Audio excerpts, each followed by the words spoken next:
Don't speak for a couple of weeks. I'll be in his place till he calls and says he's sorry. This situation's on repeat, just like a scratch on a CD. It just gets deeper when you hit rewind. How many nights will you make this decision? Nights ending tears and it's blurring your vision. You know he don't love you, hurt you holding on to. Scream through the phone even though he won't listen. So I'm still at your place, trying to make it okay.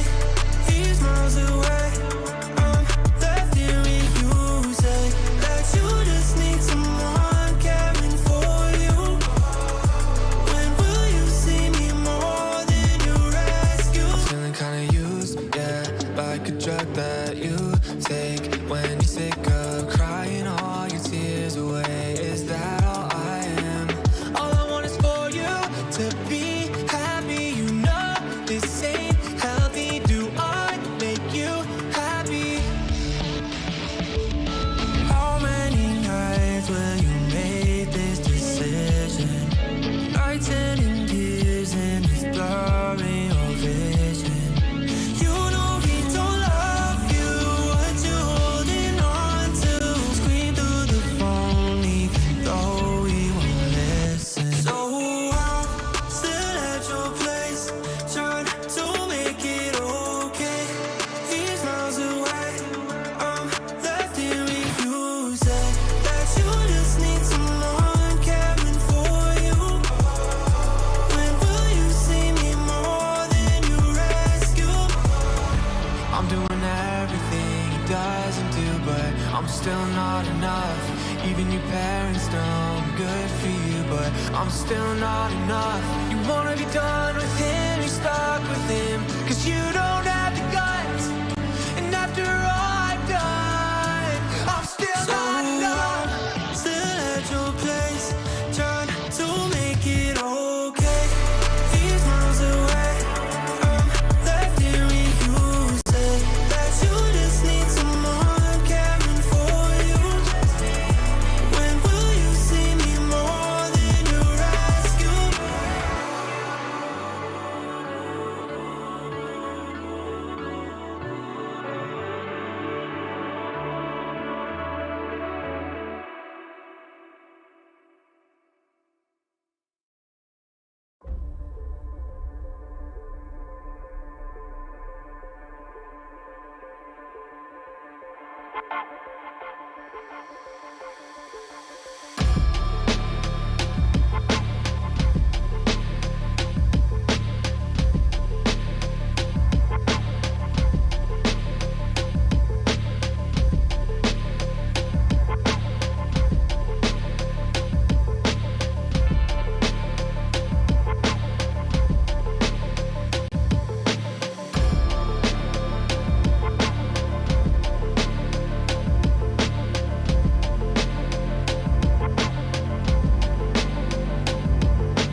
love it, you wear it. What's your style? Get your merch at shop.eslgaming.com.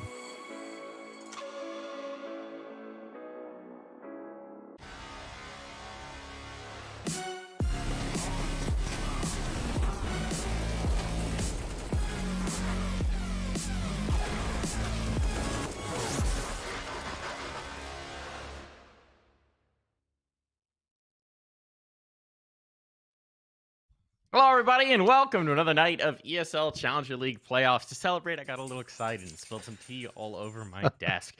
So a little bit of fun right before we go live, but we are ready to go live, and it's a Brazilian brawl here between MIBR and Pain. John, why don't you tell the people about that?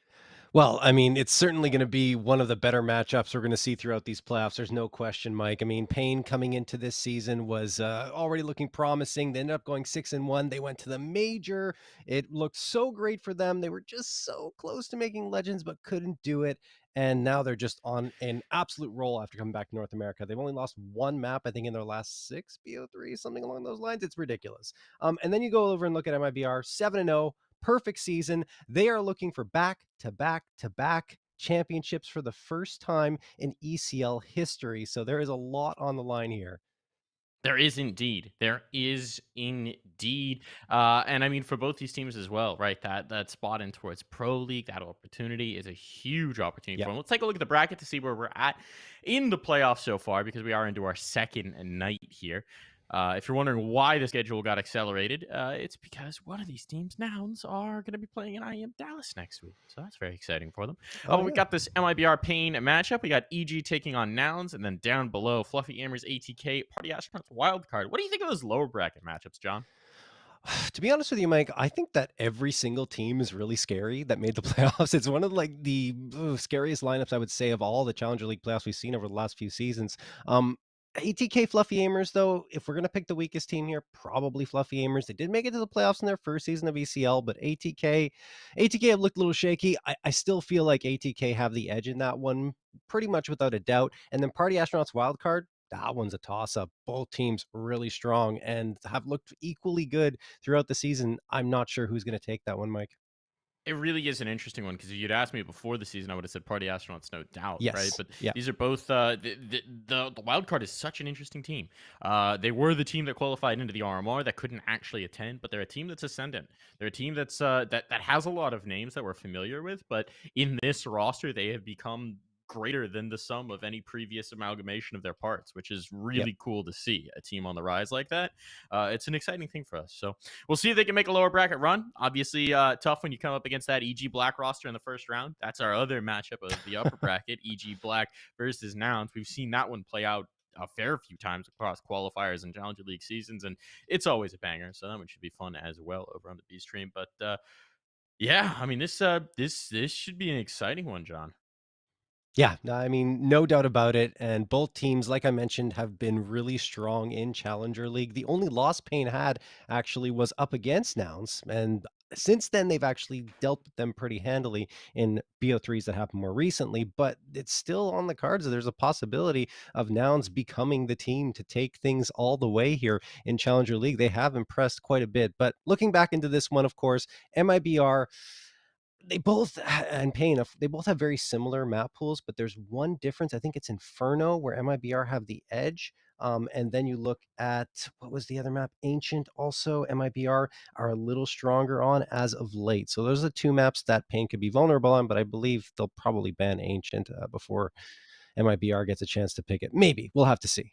Well, let's take a look at the matchup that we've got here. If you're not familiar with these names, well, I don't know where you've been living because these are the teams that Brazil currently has competing in North America, right? And they're some of the Yep. cream of the crop in MIBR, Turtle, Exit, Sunny, BRN, and Henny and Payne. As you built the storyline, recent major contenders in Nekis, Bigu, Hardzao, Skulls, and Zevi. Both these teams chock full of talent and some of the best next generation of Brazil when you're looking at players like Skulls, Zevi, Insani, and BRN. Yeah, I mean, there's no question about it. Skulls in particular has been just a phenom throughout his time with Payne, and ever since he's been added way back, I think it was back in 2022, he was initially added to replace Nikis, who ended up being re-added because Miguel decided to take a step back. So that's interesting in itself. But yeah, Skulls throughout this season, as was the case last season, top of the scoreboard for his squad, 250 frags plus 68 kill to death differential, which is good for number 7 in the league, and an 82.9 ADR along with 23 kill plus rounds. Big Uzera, though, is behind him. The IGL only 2 frags behind Skulls at 248 frags and an 84.9 ADR, which is good for number 5 in the league. And that's the most impressive player right now to me Mike, is that Big Uzera took on the IGL duties and didn't slow down a step in Yeah. terms of his fragging potential and contribution. It's really been fascinating to see his evolution as an in-game leader. If anything, they've gotten substantially better tactically since he's taken the reins. Yeah. And it makes him one of the most interesting names to watch, not just within this roster, but also headed into the player break. Because let's just say there's a certain Brazilian team that expects to compete at the top that has had a lot of problems with their style and calling. So a fascinating name in general, and that rarest of things, which is a player who seems to have ascended in form and in level upon taking up the in-game leading mantle. Yes. And what's most impressive about it is it's not like he's just setting himself up, because we do see IGLs come in where they basically give themselves all the spots and set themselves up. No, he's setting up his young fraggers, and he's still delivering on an individual level. So really impressive from Payne. I think this is going to be a very tough matchup to call either way. Let's talk about the veto, though, John. Do we have the veto? Yes. What do we have? Oh, I found it. Okay. So Okay. we've got Vertigo as Payne's pick. MIBR taking Inferno and Anubis as our decider. How you feeling about that one? Um, honestly, sorry, what was the first map again you said? The first map was Vertigo. Little Verdi Yes. for Payne. So, I think this leans a little bit more towards MIBR because Payne, obviously, they want to pick into Nuke. They can't because it's banned immediately by MIBR, so they go to Vertigo instead. I was thinking they might opt for Anubis. MIBR actually banned Mirage first round. Oh, did they? Yeah, they floated Nuke first round, banned it second round. Excuse me. Okay. I thought it was banned by MIBR. Okay, I take that back. Either way, it surprises me that Payne do not pick Nuke if it wasn't banned. But I guess they are still having some nightmares with the way things went when they faced off against Monty. That 1-16 did not leave a good taste in their mouth, so maybe they wanted to move away from that. They go into Vertigo. I think MIBR are just as strong on Vertigo as Payne, so that one's going to be a brawl. And then you go on to Inferno, and this is where I think MIBR had the opportunity to punish pick, and they absolutely did. I mean, they have been lights out on Inferno, 13-2 over the last 3 months with a plus 50 round differential. And you look over at Payne, that's where all their struggles are. 4-6 on Inferno with a -8 round differential. Only 2 maps they have a minus differential on, and that's Inferno, and the other one is Overpass, and they barely play Overpass. Then, Mike, what I wanted to say was I'm surprised Payne didn't go for Anubis, for example, because that's a map they have been very, very good on, 15-5 over the last 3 months, but it's also a really good map for MIBR. So my feeling when I looked at the map pool going into this, I said, probably Anubis is going to be map number 3, and it is. The question is, do we get there? Because like I said, I feel like it leans to MIBR, and for Payne to win here, I think they need Vertigo. It'll be interesting to see. I think one of the things that I'm really looking for out from Payne is Zevi's individual performance. I feel like in watching their major run, he's the player who most obviously succumbed to the pressure of the moment, of Yeah. the stage, of the opportunity. Yes. And performed much below what we expect from him, what we've seen from him, certainly at this level of competition, right? I think that was a problem across the Yeah. board for them. It was actually the veterans sort of leading the way, and Skulls and Zevi maybe a little bit dimmer than we expect, but Zevi in particular just looked rattled at various points. His form was not what we expect. He was missing some sitters, to be quite frank. And, you expect coming back to familiar territory, being back in comfortable grounds, being back online up against a familiar opponent, that should restore the confidence. But that's what I'm looking for. That's one of the keys I'm focusing in on here for this Payne roster, because we need to see that confidence restored. We need to see him bounce back. Everyone's gonna have a tough event every once in a while, right? He's very inexperienced when it comes to that kind of a stage. It's his first opportunity at a major, so you do want to see that bounce back. You do want to see him go right back into form, and that's one of the things I'm looking for Payne.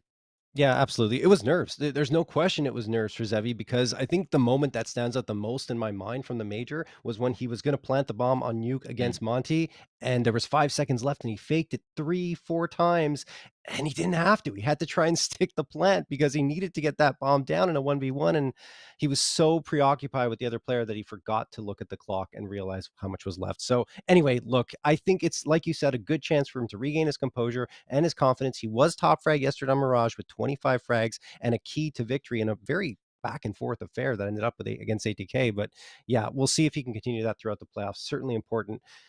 We haven't had a chance to talk about MIBR that much, Mike, because they have been also very incredible, right? They didn't lose a game this season, 14-2 in terms of maps. Their only map losses were up against ATK and Snakes Den, interestingly enough. I don't know how that one works out, but in terms of stats, they have so many star-studded players on this roster. I mean, I could go through it all, but just I'll sum it up like this. You've got 5 players who have a top 5 stat or more across the board. Like, it's ridiculous how good these guys are. And we'll get into the nitty-gritty once the match goes on, but everyone is incredible on this MIBR squad.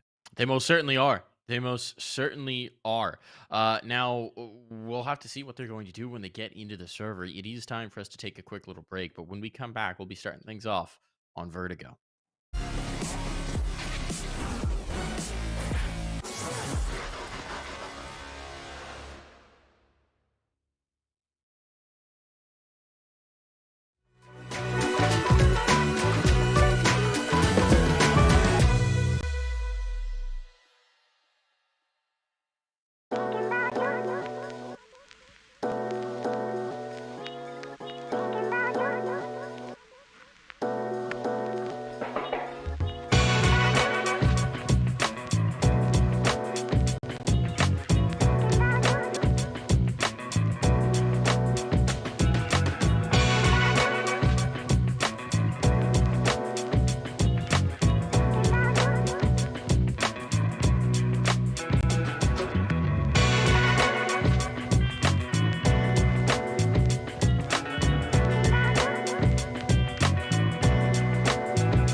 There's fire in the atmosphere, moving in synergy, this electricity.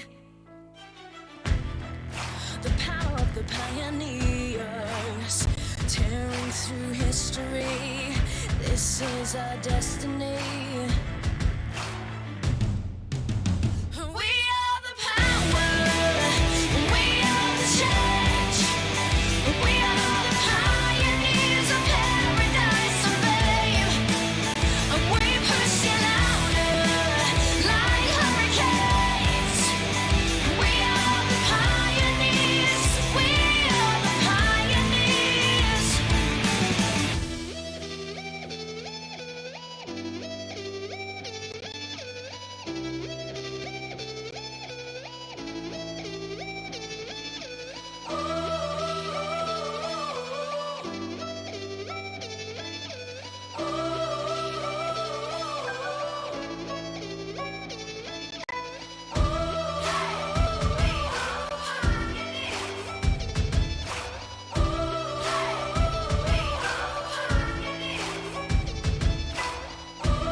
Live and in the server, and John, I haven't spilled any more cups of tea on my desk, so we're good to go. Excellent. I'm happy to hear that, Mike. No more potential electronics damage, right? It's progress. It's progress. And let's see who's going to progress into an early pistol round here. Looks like we're getting a heavy focus in towards mid. Actually, is that all 5 from MIBR? Is there a lurk? I think there's a lurk with It's utility. 4. Setting up util way back in towards spawn. Sometimes our minimap deceives us. So there goes the first smoke, but this is the full setup, and actually MIBR are positioned to fight it. So Yankees will get 1, but they need more, and they're not having it. A little bit of damage, but not the exchange they were looking for, and Pain Gaming's classic woes with the pistols continue. Yeah, Henny gets the opener, I believe, there, and ends up with the 3K. Skull's last one standing, and Henny has been very good at opening duels when he's taken them anyway, with 39 frags on them and a 71.8% win percentage for his team when he gets that opening frag. But his success rate is great, 67.2% success rate when he goes for opening frags. That's good for number 2 in the league. Skulls? I'm never that him out of a round. I'm never going to count him out. Yeah. It's just too dangerous. Tough at range, though. USPs. Honey shows us exactly why there, and Skulls is very just a Glock to his name. Molotov burned. Will isolate the fight a little bit, but the double swing and the double facing, so isolation he will not find. Yeah, just a really good mid-hold by MIBR and a great read. I'm guessing that they have played Pain enough here on Vertigo at least twice in 2023 to realize that they like to go up mid on their pistol rounds because they were really heavily focused in that direction as they take the 1-0 lead. Last time these two teams faced off on Vertigo, though, Pain were victorious by a score of 16-10, and I guess Pain are hoping to repeat that. And also looking back on their results in the last two BO3s, as Hardzao is going to go out here and take a quick fight potentially. Maybe we'll get back to that as Hardzao taps away with the P250, and he's just trying to get some attention this direction, I believe. We'll see. Even if he finds it, I mean, it's not going to be easy to get up the ramp. It's not like I can trigger a full fire rotate without at least a kill coming their way. And I mean, at this point, Pain Gaming haven't gotten a response at all. MIBR is very content to sit. Why not? They're just up against the pistols here, John. And yeah. Well, I think part of this is about whittling the utility out of them. At least trying to cause that economic damage. Turtle clearing back into this. He's seeing nothing. But a noise made. Turtle collects 1. Easy as can be. No chance for the trade here. This is disjointed, to say the least, from Pain. Yeah, look, I get the idea, right? You're trying to attract attention one direction, pull a rotation, but MIBR know you're on pistols, so they're not going to rotate for that type of attempt. So yeah, they just wait here at ramp, and he gets a 3K instantly. BRN gets the last one, and that's all she wrote for MIBR, 2-0. So what I was going to say before, Mike, is that the reason I think Pain might have moved away from Nuke is that the last 2 times they faced off against MIBR there, they've lost. So maybe they didn't want to go back there and hoping that Vertigo would have more success. Yeah, changes the formula. I mean, as well, sometimes, you know, a team just gets a feel for you on a certain map as an IGL, and so you want to shift away from it, come back, learn from the lessons, and change things up. And obviously, if you're Pain, you probably haven't had too much time to change things up. Kind of at the end of your season. That's a nice opener, though, for Hardzao. Kill coming in. Turtle collected early. Going to soften up the B site. And because it's Hardzao who gets the kill, doesn't really give them any information. Zevi, player right here on the smoke. It's Insani. He gets 1. And Insani's done so much damage. He's evened up the scoreline here, 2-on-2. This is something we're going to see from Insani a lot of rounds. Aggression by the ramp smoke. Something he loves to do. For the time being, it's stalled out Pain.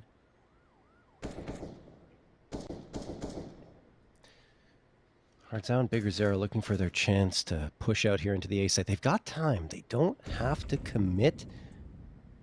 They could go back, get to B. Penny's kind of given them a lot of space towards the A site, playing for a retake. But Pain Gaming, they've regrouped. They're thinking about it. And they're deciding on an A hit, which is technically the right decision because no one's really here anymore. Now, obviously, that Molotov might pull Henny back a little bit, but I think he's content to play passively until his teammate is able to join up on a potential flank. Maybe Pain are waiting for that? They've only got 40 seconds now, though, so they're going to have to make a move soon. They are. They've worked Big Uzera up close, and the smoke is going to section off Henny, so they'll have to worry about the flank, but for the time being, a plant should be all but guaranteed. Henny wants to challenge us. Henny wants to slide out on the edge of the smoke. Maybe just confirm that they don't get back on the line towards the ramp. So actually, by not seeing anybody, he's echolocated the information that they're playing to the side hall here. He's exit aware that he should be. He spotted the player when he does capitalize. Looked a little labored there. Hardzao will bring it back. And he's not on the bomb yet. No kit. Oh, no kit, John. It's going to be a problem here. There's the check. He knows he's not on it. And Hardzao, I believe, has probably just won this on time. Not enough time for the defuse here. And he's off of it. He won't even get the kill. Oh, nice job by Hardzao playing the time, getting the 3K on the round. It could have been dicey, right, against Exit. He's going for that fight, and if he loses it, I mean, it's over, right, if he was going to come through. But he wins that and then plays it so very patiently and doesn't let Henny have the edge. The biggest problem, I think, like you said, Mike, in that round, is that Henny did not have the fuse kit, which I'm not sure why. There was probably enough money in order to get that up and running, but get it into his utility belt. So Pain do pick up their first round, and now MIBR will be able to get a 2-5 on 3 A1Ss and 2 MP9s. Even Pain are struggling to get their full AKs up as they have 3 Galils and 1 AK only left now because Henny just took out Nikis through the smoke. Big U recovers the AK, but that is a very quick strike from MIBR.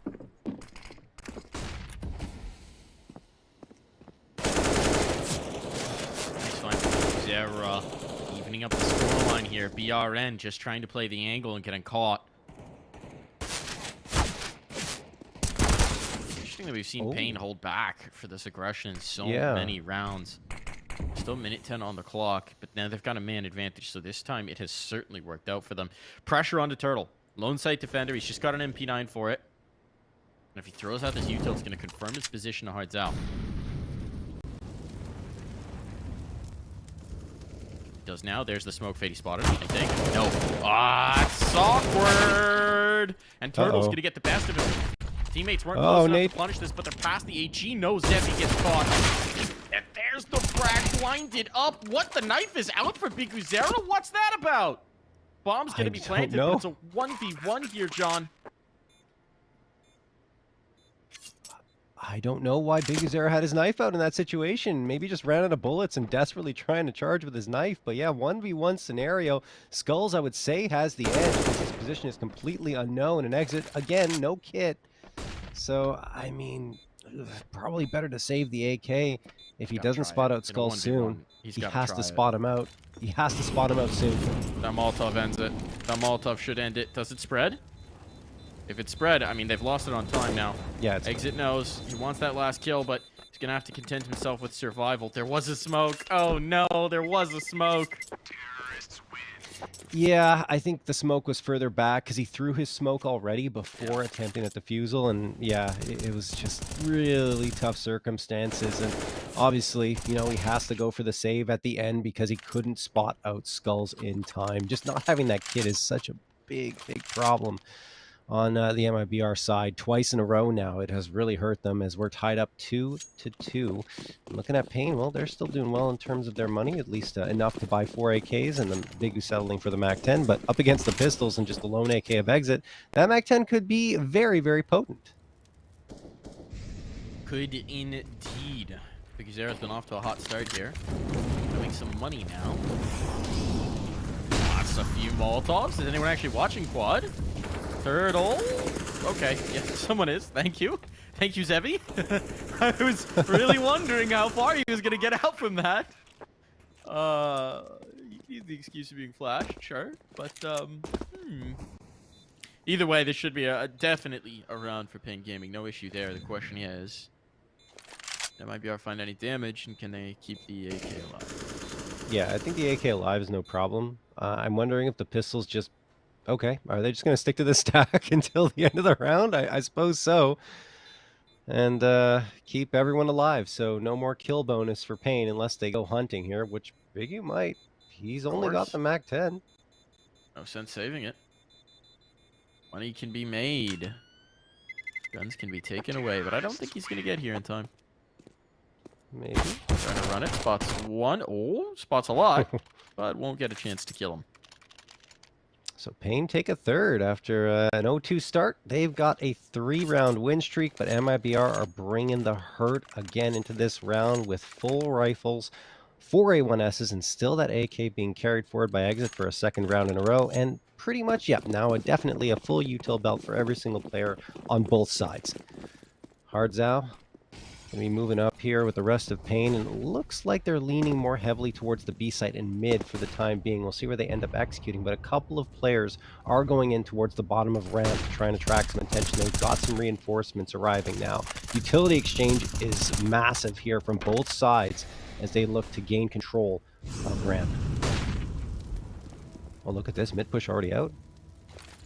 Needs a lot of space, but I don't think they expect Insani here, and that's a big catch. Big Uzera down early on, and despite all the space taken by Big Uzera, his team is taking advantage of the game. I guess we'll get that kill, but not before losing a teammate, so they maintain the advantage here, and the information's given up as well.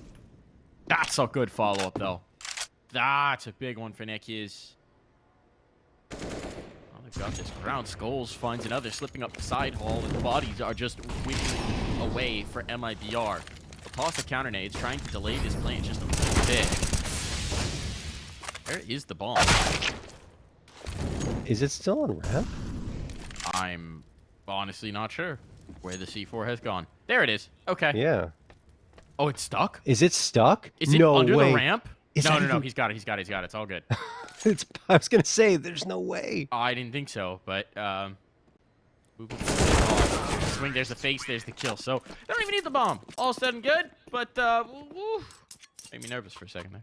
Yeah, no question. Pain do manage to pull it off. It was a great start from MIBR, and I was a little nervous with Nikiz not getting that frag before his teammate goes down because he got to clear that a little bit faster. But he makes up for it with a perfect swing at the top of ramp to get himself a 2K and really allow things to go back in Pain's favor as they are looking quite strong now. You see MIBR, their money's not great, and Sani, he has an A1S, a hero A1S has been purchased up, but everyone else onto pistols. Turtle. Last time I saw a bomb fall through the board ledge. It's been a long time since that was a regular thing. It's been fixed for the most part, I think. Nice opener for Insani. Hero rifle justifying itself.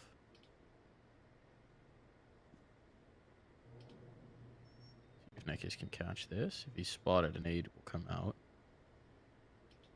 I might indeed. Pistols on the line. Deeg on this side. Gotta make you nervous. There's the swing, there's the kill, there's the catch. Brazilian Deegs.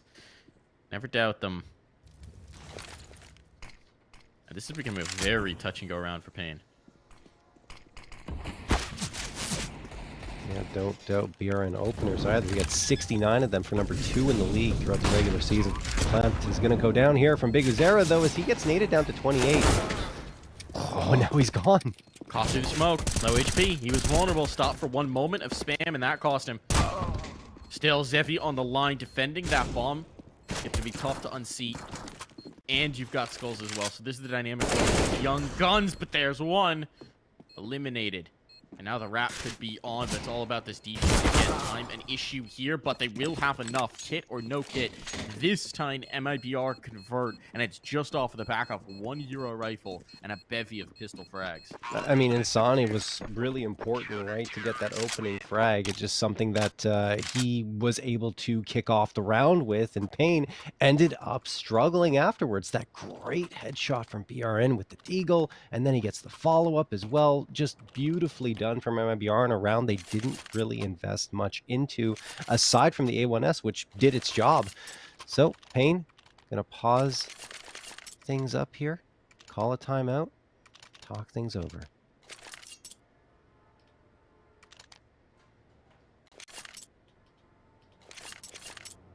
Excuse me, that was MIBR calling for the timeout, Mike.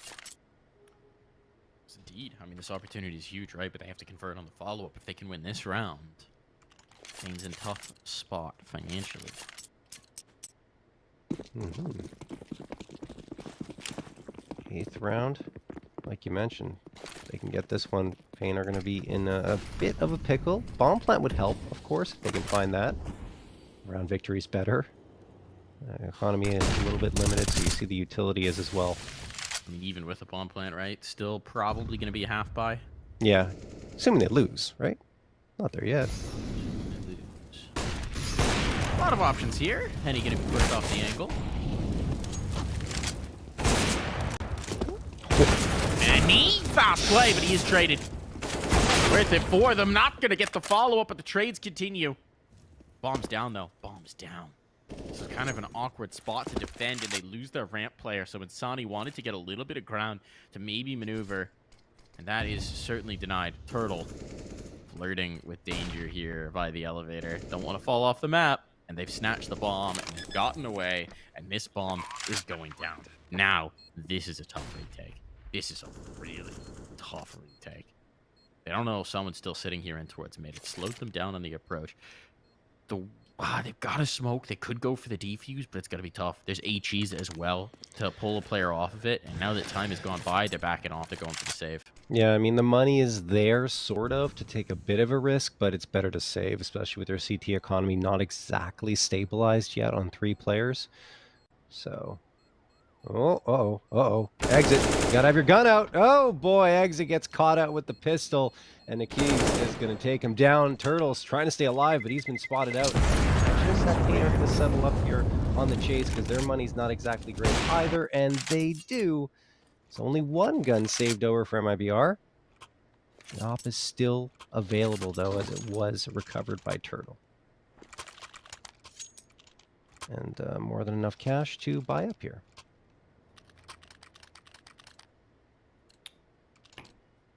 Really nice job by Pain. You know, they lost the first man, but they recovered very nicely in that one. The opposite of what happened in their anti-eco.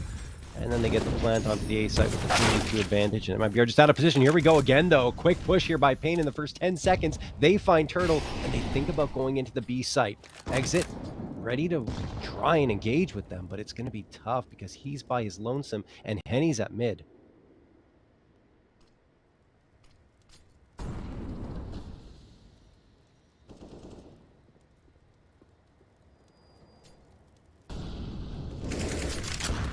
That's a big kill for Bigu.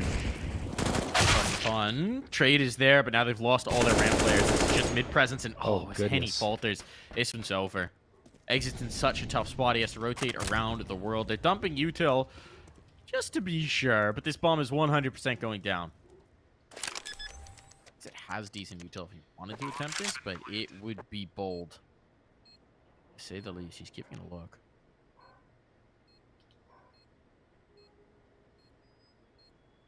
Don't know if I fancy his chances, and they're not giving him a fight. He needs them to overextend if this is going to happen. It's just not happening from the Pain side. I mean, he could just risk it and throw the smoke on, but it seems so unlikely. Is he going to chance this? Oh, he's been spotted. He's been spotted. He has the kit. Gonna go for it, and can't nail the first kill. Comes up against his counterpart on the other side, and Big Uzera comes out on top of the exchange.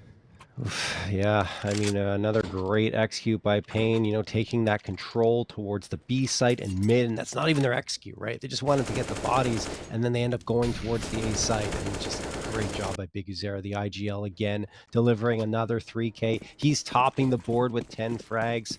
Couldn't ask for more from him on the Pain side. Over on MIBR, though, a little bit less great. I mean, you still have Henny, who's matching Big Uzera's efforts with 10, but he missed an important frag there in that round towards mid, and that did cost Pain the round at the end. MIBR the round.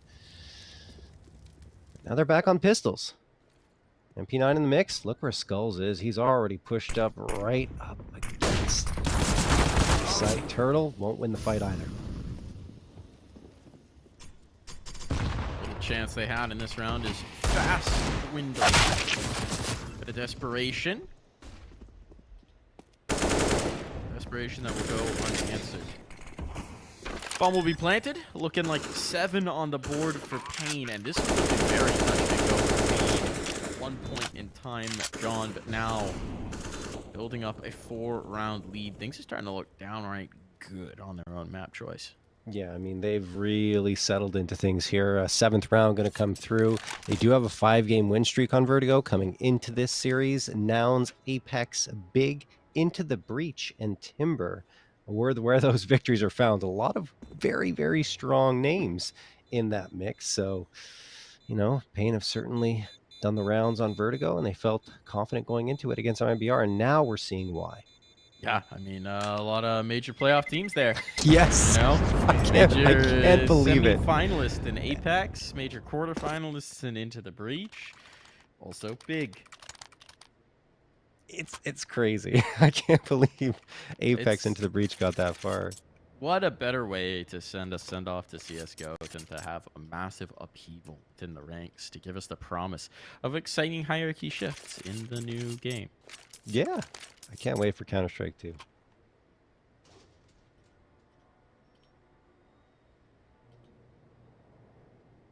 Whenever that may be. Yeah. Certainly before March of next year, right? Yes. That's when the next major is going to be.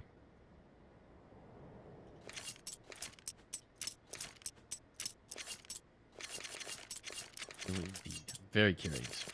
My guess is sometime after player break, but when exactly, I'm not sure. Mm-hmm. Get a bet September. I'm thinking we're going to see a more open beta before we get the official release. Possible. Is that something you really think, or is that something you hope, John? Because I know neither of us got access. I mean, I'm kind of hoping, right, that there is some sort of open beta for it so that they get to do a little more testing before it completely replaces Global Offensive, because you want it to be ready for prime time, right? One would think.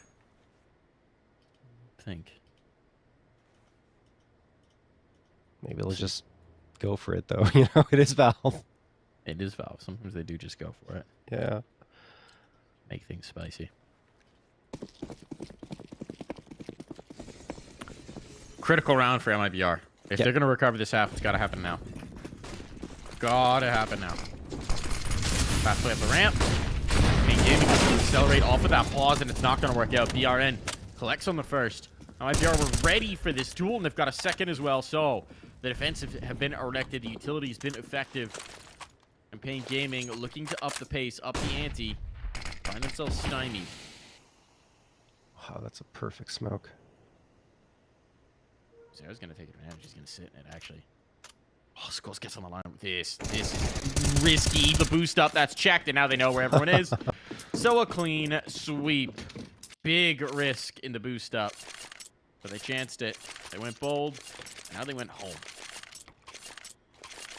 BRN with the 3K in that round. He actually led the league in 3Ks in the regular season with 28 of them. Had 33 kill plus rounds and 28 were 3Ks. That's pretty crazy. As MIBR get a 4th there. Yeah, I mean, Pain have been upping the tempo for the past 3 rounds, going very, very quick. And now MIBR, eventually, they caught on. They said, whoa, hold on a second. We got to be ready for these initial fights in the first 10 seconds. And they were at ramp. Demolished Pain. Now we got to see the change of pace, and that's what we're going to get. Pain slowing it up. It does feel like, just a moment while we do a bit of time, there's a mid-lurk developing. Keep an eye on Hardzal for that. But it does feel like BRN almost had his shine stolen a little bit by Insani. When BRN first came into this roster, he was being forced into a role that wasn't really his in terms of being forced into primary hopping. So he didn't necessarily have this explosive debut. You still saw the skill, but he wasn't, you know, the best form of himself. And then you had Insani come into the roster, be the really hot new prospect. But BRN's still super young and just continues to get better and better and better, it feels like, as we watch him. Oh, yeah. I mean, I think he was second on the team in rating, only behind Henny at 1.29. He had 1.25 rating, and that was still good for number 4 in the league. So he's a star. There's no question. But he's just 19. Just 19. Really exciting, this next generation of Brazilian players. I think, you know, the 18, 19, 20-year-old crowd in Brazilian CS right now is just oozing talent. BRN going to find the first. And the second. And the second, why not? Very good here in defensive A. Might be time to shift things up. Skulls gets one, but immediately traded back. as Insani comes to play. And Insani's still holding onto the spot. We get a claim here. He is bold, and that's all they're going to get. Plenty of time for the defuse. And MIBR continue to build back into this. Yeah, they've made some adjustments here on their A-site defense, a lot more heavily defending it and going up for those early fights on ramp, and it is working so very well. Pain walking into a slaughter there, even though they took their time. MIBR were waiting. Look at that push from Henny, bold through the smoke. Wasn't even expected by Pain, and they couldn't react. So a 5th round picked up 2 in a row for MIBR, and it looks like they may have broken the economy a little bit from Pain. Not quite. There's enough for a half buy here. It's going to be 3 Tech 9. Zevi saving for the op, so he sticks with the Glock, and Hardzao, the most potent gun, the AK. We'll see if he can lead the charge here. And again, it is a quick charge up towards the B site. Hardzao, he's got the AK, looking for that fight. Trying to completely find it, and he does go down to Hardzao. That is the B site taken. It is indeed. Bomb's going to be down, so here's that shift up punch. That's exactly what they needed as well. There's going to be a lot of retake util. There's a lot of retake util. Tons of flashes. Actually, only 1 Molotov, but smokes and flashes galore. The time still the main issue. Gotta go out. So we got the player past the first choke point. Zera up close, though. He's gonna activate. He gets a second as well. Oh, and now they're out into the firing range. It's down to just a 2v2. Oh, but Henny doesn't want anything to do with this. He's too low. He's backing away. The AK more important to him than going for that very unlikely attempt at a defusal and a clutch victory because, like you said, no time left. Skull's chasing a little, but he says, oh, you know what? We don't have that much money either. Let's just make sure we go for the save, even though he could have bought up pretty easily going to this next round. They want to make sure their economy stays healthy. Look at this, though. Big Uzera and Hardzao. Man. Yeah. It's such a gut punch. They were finally building some cash. They had chained 2 rounds back to back. At least they had built enough economy off of the clean rounds in the last 2 that they're going to be able to buy back in here. But you're just running out of rounds to get what you need on this CT side, right? That's the big issue now. And MIBR, there's only 2 more left in this half. Let's see what they've got for us. The hit is punishing Turtle. Strikes back. And he's able to get away as well. Util exit peeks in. Now this is looking beautiful. Yeah, I mean, again, Pain haven't really taken their foot off the gas here as Turtle is going to take down Zevi 5v2. I mean, there's just so little they can do as Turtle. It almost wraps it up. Hardzao takes a lot of damage, but manages to deliver at least 1 frag, but down to 21 HP and very little going his way.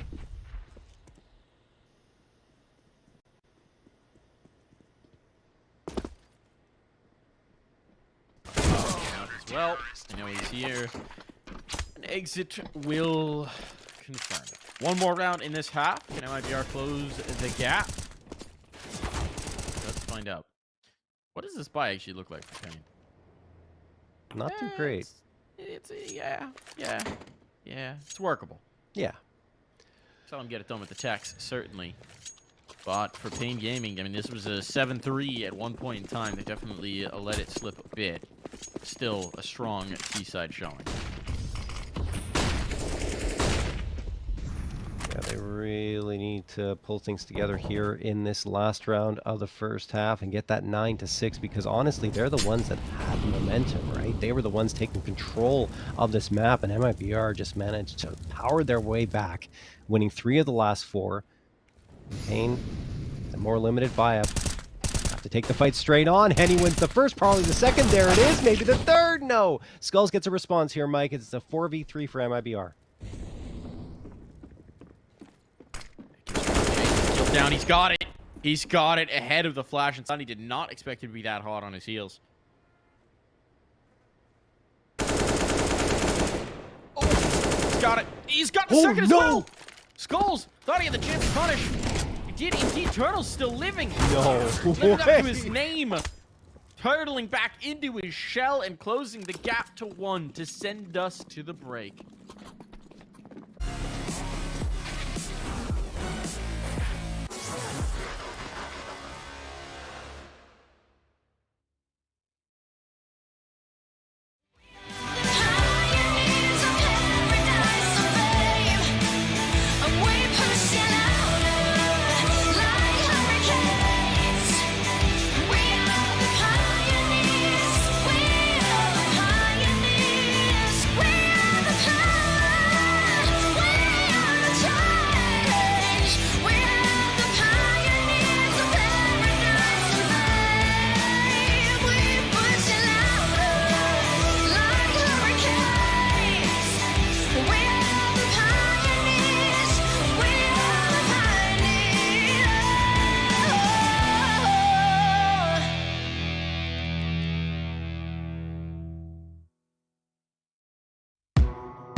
And we're back in live. Gap's just one here, John. A lead for Pain. But considering how good it looked for them at a time, this is quite the recovery for MIBR. Pain are... Sorry, man. I was just saying running back 4 of the last 5 rounds. But go ahead. Yeah, no, I was just going to say Pain are stronger on their CT side than their T side. So this is actually a pretty good scoreline for them. Let's see what they can get. It's a similar mid setup. And MIBR ran in the first. And similarly, MIBR looked like they want to trip it. I don't know whether this is just an agreement that everything ends mid. But kind of feels that way. Here comes Pain, maybe shifting off of this at just the wrong moment. Uh-oh. They had the stack. They didn't trust their instincts. And now they're down in 2, 3. Oh, it's looking catastrophic in another pistol round here. Ay. Is what do you got? I understand the grenades sailing in towards B. You felt like you had to adjust to address it. Instead, what you've got here is no pistol. Yeah, they lose more than 50% of their pistol rounds here, do Pain on Vertigo. So perhaps the expected result either way. Yesterday they were solid. I mean, I think they won 3 of 4 up against ATK, but today it's, well, 0 for 2 to kick things off. Although tied up 8-8, having lost both pistol rounds, that's not actually that bad at all. So we'll see if they can recover here once more. It will be a force buy coming through. 3 Deagles, 5.7, and the MP9 on Pain. Over in MIBR, it's 2 MAC-10s, 2 AKs, and a Lethal. So, oh, Nickies. We know those Deagles can be very scary on both sides here. There are 3 of them, as mentioned, for Pain to work with. Certainly will respect their opponents here. Let's heads out with that MP9. Floating B. Expect to see him there in many a round. That'd be a nice nade. Not really, actually. Okay. Split the difference. Finds the middle ground of field.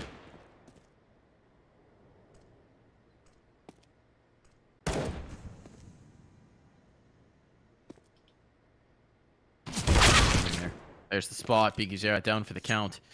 And you've just got Nickies here, stuck at cement. The molly's a little early. No one was actually in the angle to check it, so decisive bailout from Nickies does mean he survives. Trying some desperation, not finding its mark. But look at this. We've got a push in towards mid. Hardzao's going to be here on the flank. If they stall out too long, this could get real weird. Yeah, but he has to get there quickly, right? Because it looks like MIBR are making their push up this ramp. And Zevi, ooh, is he going to spot out a player towards sandbags there? And BRN and Sani also waiting at the ramp. 31 seconds left. MIBR are really letting this go down to the wire. Yeah, they were waiting for that flank. Turtle's been watching this for so long. 24 seconds. Now they're going to have to make the move, and Turtle does, in fact, catch it. So now there's nothing else to worry about. They've just got to go. Smoke's in. Bomb still not down. 15 seconds. Will be planted, and now it's all good. Case all's well that ends well, but a little bit of expense may be available. No, just the 1 kill. In the end, the patience paid off, right? For Turtle waiting for that flank to come through. He gets the shot onto him, helps his team secure the site in effect, because all they have to worry about is the pistols ahead of them. And then the 9th round is indeed found. So no scary moments there on the anti-force buy MIBR. And now Pain Gaming will be on the Eco. Not much going to be bought up into this one. Maybe pistols. Yeah, we see 3 P250s, a flashbang. That's it. Probably going to stack up on one site, and the site they choose is A, leaving only Hardao on B. I mean, with a USP, there's not much of a chance if MIBR go there. And he even falls off. It was just an early phase to see if MIBR would push up quickly.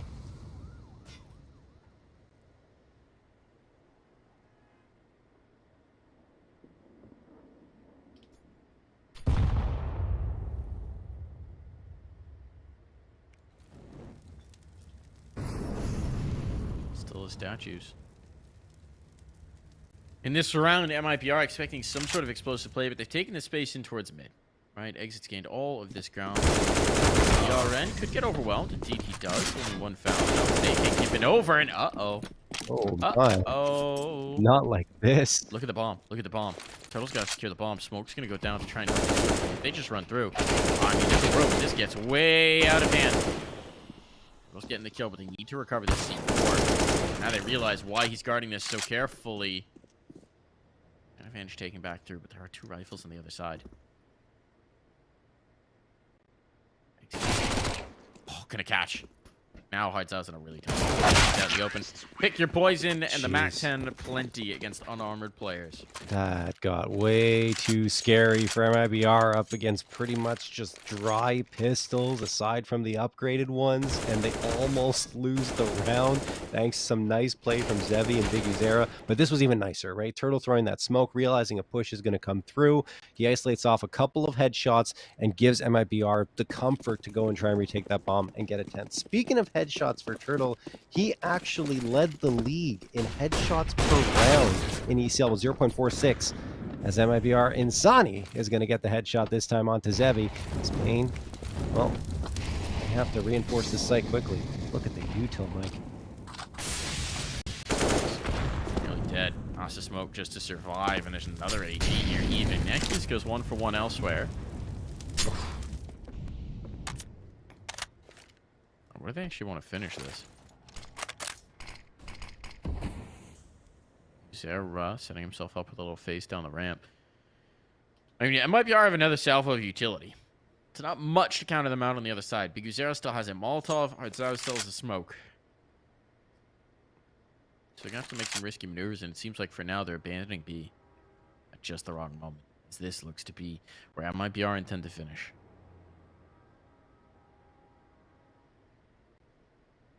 Out they go. And Hardzau is about to have his hands full.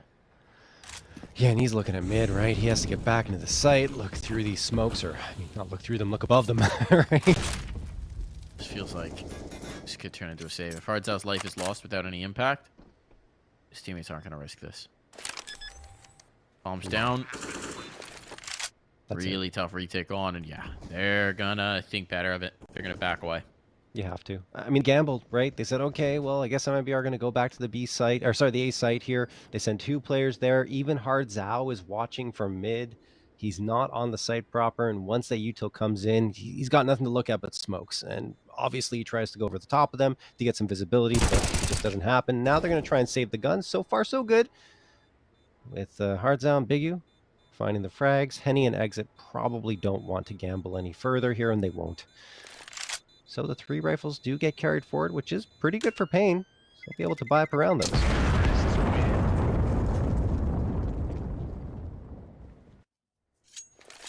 That's the advantage, Mike, of those gamble stacks not working out, right? We've talked about it before, but you get to keep what you had or have a really strong chance at winning if the fight goes in that direction. That is the operative idea.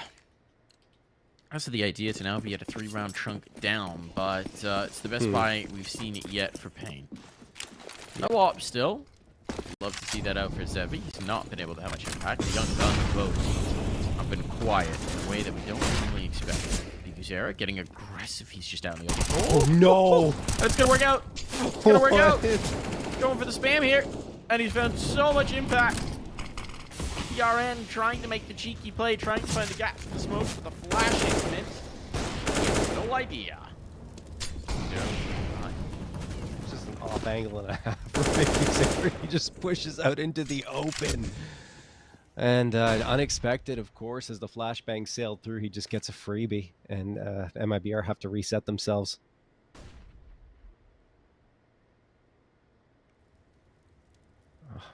It's a great boost for Nikis. He could find himself another frag here if Insani makes the wrong step. Oh no.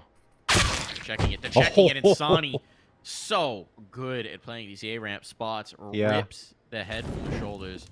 That is a massive find. Heavy. What do they got? Soften this up. It's not looking great. This could be a plant.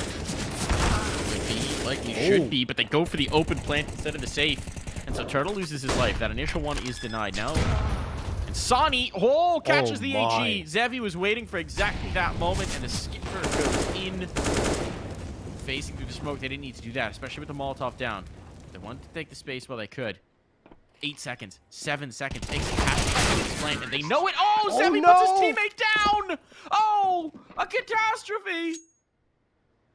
Oh no, that is just, oh, Zevi, it's not his fault, honestly. His teammate peeked into his crosshair, so it just happens, but it's so unfortunate because their util was phenomenal. They got 2 kills with nades and everything, or excuse me, I think it was 1 spam, but 1 with nade. Either way, still, their util was great, and then they denied the bomb plant with the Molotovs, thrown perfectly, timed well, and then just peeking around the smoke for no reason, and then Zevi gets the TK. I think that was the biggest blunder. Yeah. A little bit of panic, trying to take the initiative, knowing the time was low. Still an opener here. Hardzel putting that 1A1S to work, and now Zevi's found a fast flank. He's going to be through mid. How quickly can he develop this? The bomb is actually left behind. Big kill for Insani, but he's spotted. They've seen. Oh no, the jig is up. Now Zevi is trying to back away because they've all just floated back to try and find this kill. Yeah, I like the idea from Zevi to push in towards T-spawn and try and find that, but like you mentioned, he's spotted out, and Insani takes a lot of damage, but he doesn't go down. They're able to hold on to that space, and Zevi's coming back. Why not? It's the only way you can have impact into this unarmored Deagle, right? He needs to be in a cheeky spot, otherwise it's just not going to work. Could work here. Could find the timing.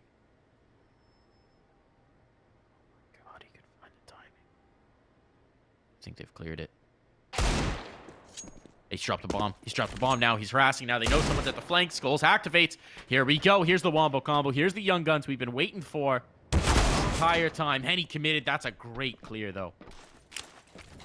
Now they're working together, but they have to be wary of that flank coming back into fruition. This time it'll be Big Uzera to do so. Looking to plant that bomb. Utility for the steps. There's going to be guns to try and guard it. Neckies is passed. So they got to look both ways. Oh, no.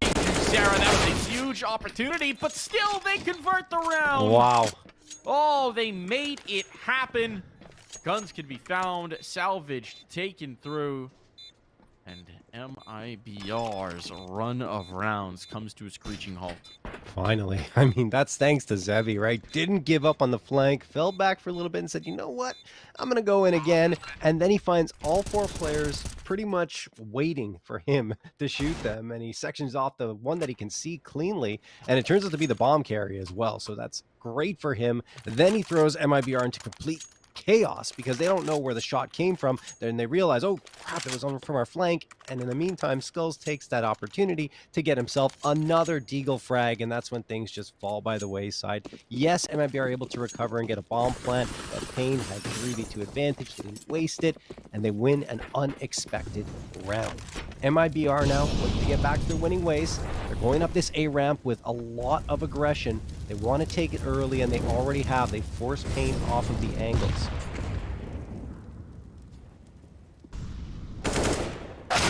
Insani, ripper of a shot, but he's traded immediately. Still, that's taken out the AWP. That was finally a big get here for Payne. It'll have no impact. Gazera, however, a lot of impact. Maximal impact. A trade further keeps the numbers in the advantage of Payne right now. But there's still so much time for him to work. They're going to duo up. They're going to buddy up. Question is, do they find a soft spot? I mean, A is technically that soft spot. B would be a straight-up fight, whereas A, they can probably smoke off and go for a plant. 2 smokes available.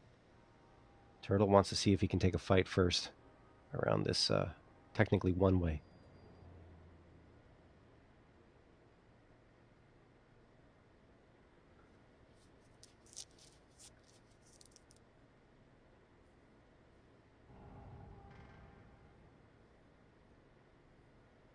They're not even going to throw the smokes, Mike.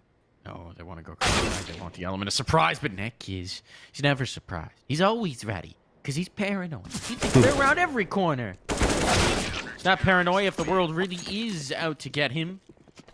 He'll convert too. Yeah, I understand the idea there. Obviously trying to catch Payne off guard, going for the fight straight up without throwing the util. But I would say the better idea would have been throw those smokes, get the bomb planted if you can. Pain are very solid with their util, yes, but it gives you a better chance of coming out with a round victory if you get those smokes down, given that no one was on the site proper. Anyway, Pain, take it. 10th round found, both teams in double digits. Here's that run boost. Do they hit it? Yes, they do. Turtle able to get across to the B ramp. Does it convert into a frag? It does. Turtle, headshot onto Skulls.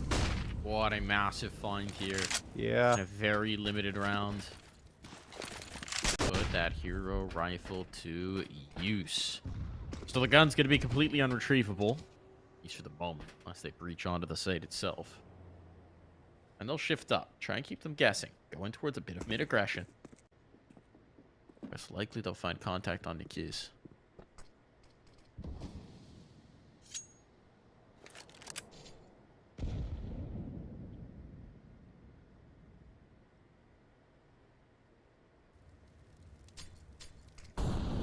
Surprised MIBR don't lean into B after finding that frag, instead going to mid where they don't have much information, but looks like something has clued Pain to a rotation to the B site, but that actually opens up mid a little bit. Nikis comes around, he gets traded on immediately. This is favoring MIBR once more.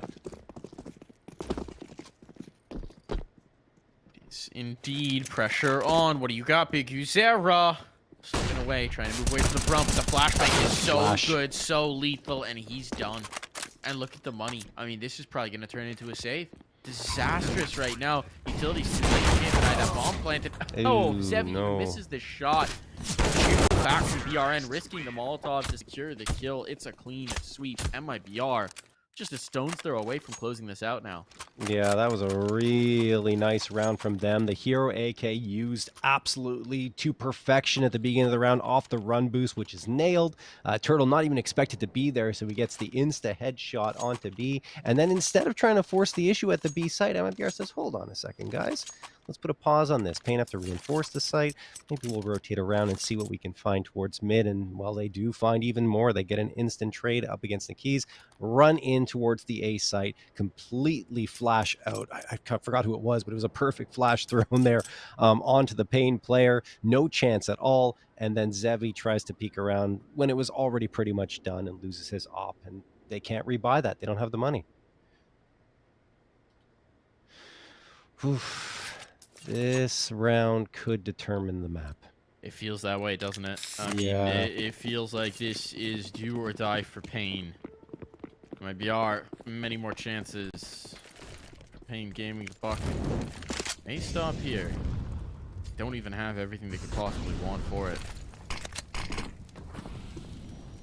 Again, the young guns not having the star turns we expected them.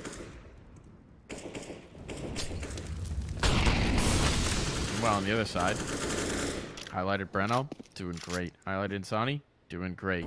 Henny, crushing it. As we see there with Nicky is collected early on. I mean, really everyone's across the board having a great game. I mean, this has been the story for MIBR, right? Throughout the entirety of the regular season, even into these playoffs, 2 maps lost, that's it. It's pretty much a repeat so far of season 44, aside from the fact that MIBR couldn't play one of their matches last season because of scheduling issues and had to forfeit. If they didn't, they could have very well been 7-0 then as well. So yeah, MIBR looking strong. They are indeed. But this would be the biggest feather in their cap of the season. Yeah. Their spot for bracket final.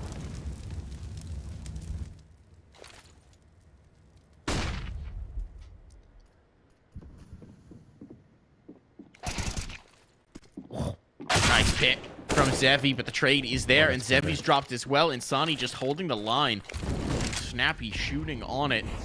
Now they're in big trouble, and look at this midler. 19 seconds. Yes, Insani's dropped down, but yeah, they need exit to activate here. He's too late in, and he's going to be prepared for now. Hardzal was ready. Aware of who's on the other side, but the bomb does go down, so time no longer an issue. Let this post plant, and no skulls for it. Hardzal is so low. Hardzal is so low. and he's just backing away. MIBR have done it. They've cracked the economy of Pain. They're on to 14. They're just 2 away from snatching their opponent's map choice. I mean, that was a 2v4 though, and it almost fell apart. You talked about it. Exit did not activate soon enough. He needed to be on that flank a lot sooner. As a result, he goes down, makes it a 2v2, but it was just a great reaction by Henny and Turtle to get that bomb planted and then hold the angle towards the boost spot and take out, I think it was Zevi, before he's able to get up on the box. So that's going to do it. Hard Zhao ends up saving as soon as his teammate goes down, which makes sense given the economy. But unfortunately, it's only one rifle, and it's 14-10 for MIBR.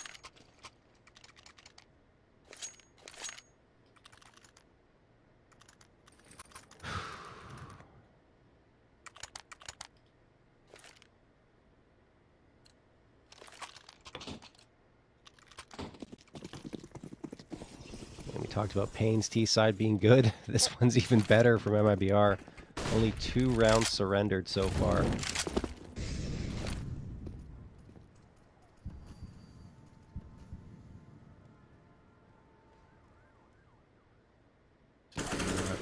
Out in towards mid this time, and it may not have a chance to have impact, right? The utility's just going to force them out of the choke points here. This is going to be a miserable retake. Hardza's even tagged up. Done. Yeah. So tough. So tough. He's going to give it a look. If he can't find them, a road back in, but without finding contact, without that stack working out, I mean, it just should not be possible, frankly. There's no kick even onto this Hardza player. And it's just not going to happen. He's dropped. The one set of armor is gone. They're trying to ferry the gun out, but there is no escape, no survivors, no mercy from MIBR. One more needed to close. And Pain Gaming have done little to stem the tide in this second half. Yeah, it's been all MIBR all the way. Pain got a couple of rounds like we talked about, but outside of that, MIBR have had the responses they've needed. And right there, I think, you know, it's still 4 players left alive, but if they pull the plug right away, because they had no presence on the B side, you save the A1S, maybe you keep some pistols as well, you know, just guarding the A1S and trying to pick it up if it goes down. Instead, they stay way too close to the site. MIBR completely decimates them. BRN's trying to come in here. Lots of damage done already onto Big U and the Keys. The Keys hanging around here. Oh, maybe a little bit too long. He gets one, but traded out immediately, and that will favor MIBR.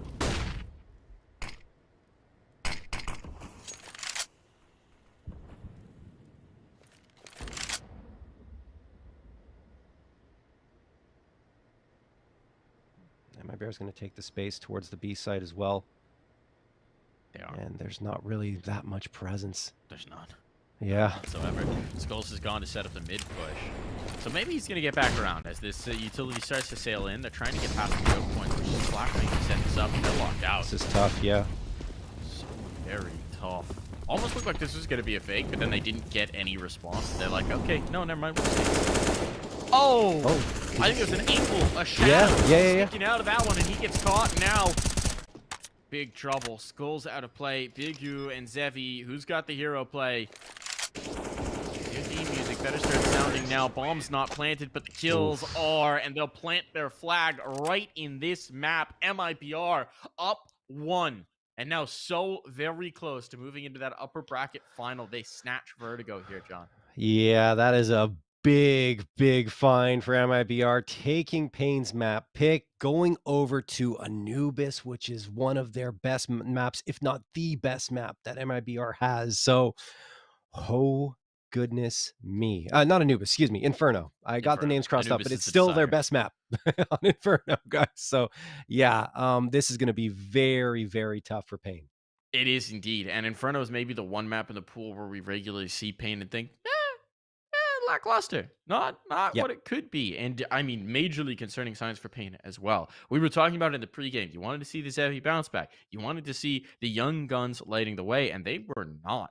Uncharacteristically quiet for both Skulls and Zevi, and that is really troubling because there were no signs of rust over on that MIBR sign. They were looking like a well-oiled machine. It's really strange, Mike, actually, because usually for Pain, everyone's contributing. You talked about Zevi and Skulls usually being at the top. Yes, but they're all fragging out. Look at the frag spread in the regular season. Only 17 frags separated top from bottom, and there it was anything but. It was mostly Big Uzer and Hard Zhao. Outside of that, not much. Yeah, it definitely feels that way. But we'll see. We'll have to see what they can do. We're going to be headed to Inferno, and it could be where it all ends in this upper bracket matchup when we come back from this break.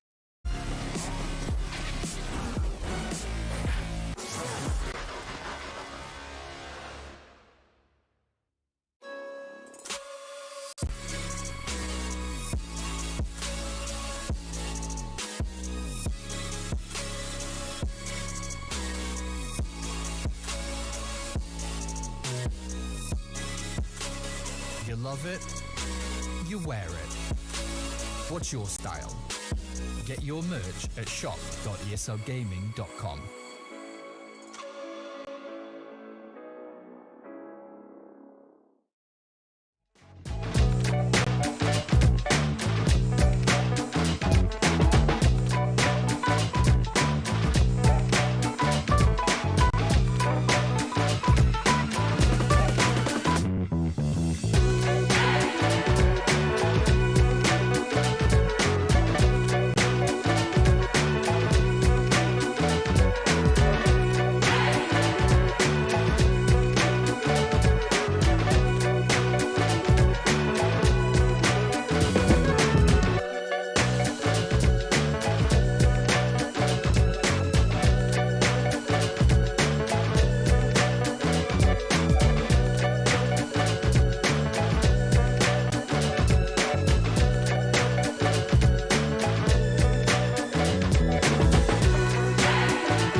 There's fire in the atmosphere, moving in synergy. This electricity,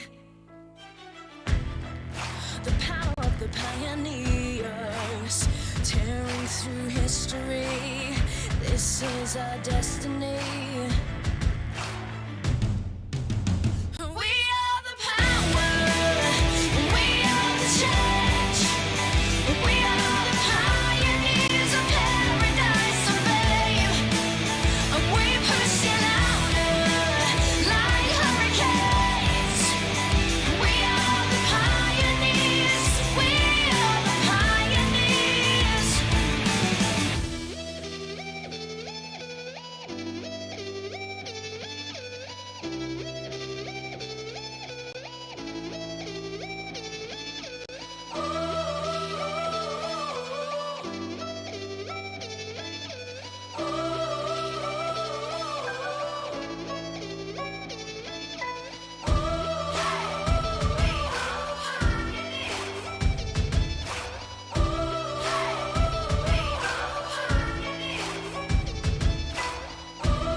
break up, don't speak for a couple of weeks. I'll be in his place till he calls and says he's sorry. This situation's on repeat, just like a scratch on a CD. It just gets deeper when you hit rewind. How many nights will you make this decision? Nights ending tears and it's blurring your vision. You know he don't love you, hurt you holding on to. Scream through the phone even though he won't listen. So I'm still at your place, trying to make it okay.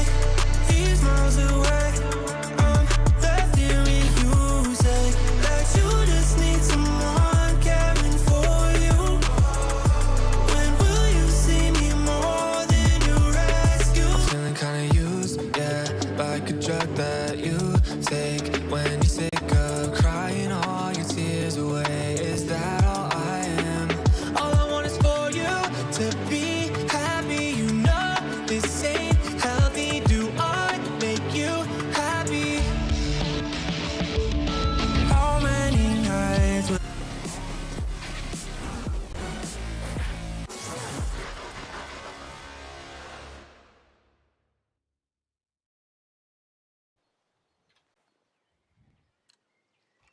Kicking off the second map here between Pain Gaming and MIBR. MIBR up a map, snatching away Vertigo, and Inferno bodes well for the team that was made in Brazil. Yes, it does. But last time they were here, Mike, they had quite a few overtimes up against ATK. Still won by a score of 25-23, but it was a barn burner. They're probably hoping for a cleaner win here should they get the win up against Pain, who, Looking again, to keep their have barn struggled. intact. Yes. You like barns, John? Oof. Savvy likes barns. Big fan of the old timbers. I like barn wood, so by extension, I guess I should like barns, right? Barn wood, he says. Looking like a bomb plan might be viable here. They're taking it. The bomb's the one boosting up on the flower plots. Makes me so Scary. nervous. All Works. good though. If you get the kill, you get away with it.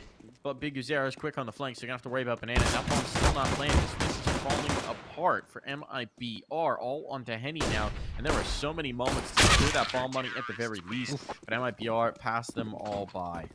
Wow. Yeah, that was an interesting engagement taken by MIBR, right? Going for that boost towards flower pots. It works, right? They get the frag, but because the bomb carrier is the one going for that engagement, it delays them in getting the bomb planted. And as a result, they don't get it planted in the round. That means, well, they could have opted to save here. Instead, they are still going to force up. It's going to be deagles across the board and a good chunk of util. So I guess they said, okay, well, let's try for it anyway and see if we can get the results we're hoping for. Nade's going to fly in here towards top of Banana, but Pain are immediately tossing the flashes and the smoke along with the molly. It's not going to deter MIBR. They continue to push through. Henny's in a very tough spot, but behind that molly, and he can't do anything at all. Oh, Nekis gets a second.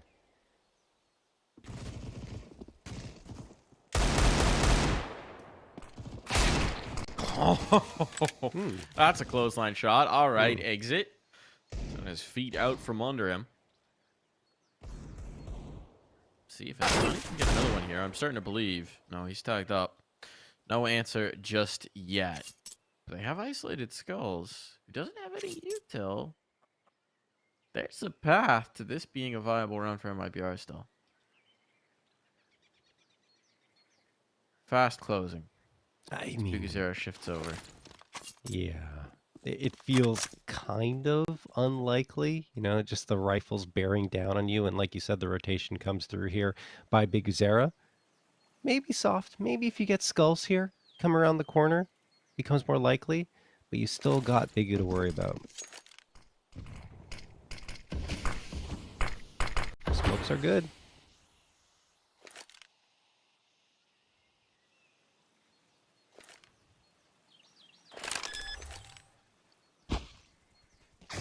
Testing it. There's the tag. There's the frag. Answer's back. But do they expect a second player at new box? No, they do not. The bomb is down. And Sonny really needs to die before that timer runs out, which he will do. I really love the idea. You know, throw the smoke down, try and fake the plant in it, and then hope that a rotation, or I should say a swing, comes around it. It doesn't. I guess good patience from Payne, right, in that situation, and Sonny ends up getting a frag, but that's it, because everyone else comes in to close the gaps, and Payne find themselves a second. MIBR forcing up that previous round, and they still are going to invest here into this one at least a little bit. 2 Tech 9s, the Deagle, and 3 pieces of util. No one on the body armor, because of course that was a mistake, and Sonny's going to go out. Nikki's farms a couple more MP9 frags, and, well, again, Banana not yielding much for the MIBR squad. No, but they're looking to stay as clean as possible in this one. Yeah. They've got 3 kills now. It's just about not giving up anyone to that defense. In the hands of Exit. You can lose 1. Even then, you shouldn't lose 1. But you can lose 1. Yeah. But Payne really wants to make some cash here because it's going to be the gun rounds from here on out. I mean, if you do lose 1, Nikki's is the one with the, the MP9, so he was the one you can go in a little more aggressively. Hopefully not the rifle players. Oh, there's that connection. Uh-oh. They're going to start pressure on. Uh-oh, Nikki's has gone around to make sure this is going to be a bomb plant, but he could have this. He could have this. Exit single-handedly making a round of this, and he wants to face. He wants to try and win it all, and that will cost him. Goes for the Deagle instead of the A1S. I guess I understand it because you can pop 2 heads quickly with the Deagle versus the A1S needing 2 shots for it. Yeah, I mean, no armor, right? Yeah, so exactly. I was going to say that too. Fight. Yeah. Makes sense. But still, Payne take it 3-0. I think the important part is that Exit gets a couple of frags. So he again makes it expensive for 2 players, at least on the Payne side, and their economy is not built up as nicely as they like to, but with 3 players still surviving, it's okay. MIBR coming back with their first full-on buy-up. Just AKs. That's what they can afford. Quite a bit. Of course, BRN's going to walk out here. Half wall. Great flashbang thrown. Unfortunately, it also flashes him. Once he recovers, he gets 1. Maybe the second as well. Oh, Biggest Driver is trying to get away. He does just barely escape, and now Skulls knows exactly where BRN is. Doesn't matter. Oh, that's a ripper of a shot from Insani. What a heck of a way to get on the board, because that's exactly what they've done. I mean, this is going to be a save for the remaining players. At least it certainly should be. Turtle still exists as a threat. Keep these guns from making it out of this round. But MIBR, that is an explosive way to get on the board. The young guns lighting the way, and Sonny and BRN making this happen. Yep, as they'd done the previous map, right? They were the ones taking care of business. On the other end, the young guns just not showing as much, and still that remains the case for Skulls. It's only 3 rounds in, but we'll have to wait and see if he's able to activate. And Henny, I mean, he had I think it was plus 15 kill to death differential. He was number 3 in the league throughout the regular season at plus 91 kill to death differentials across 5 teams. Be very solid at not only getting the op frags, but keeping the op in his hands.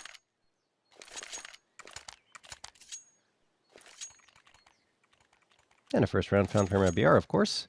Huge one. I think they've got a full buy here if they want it. Yeah, they do. They're going to make this work. It's going to be okay. Yeah. It's actually going to be a pretty strong buy as well. Probably 1 player onto the SMG. It's Big Zero who takes the hit. And otherwise, A-okay to move on forward. Now it's about converting. It's about containing that momentum from MIBR. And chain 2 here, then you're in trouble.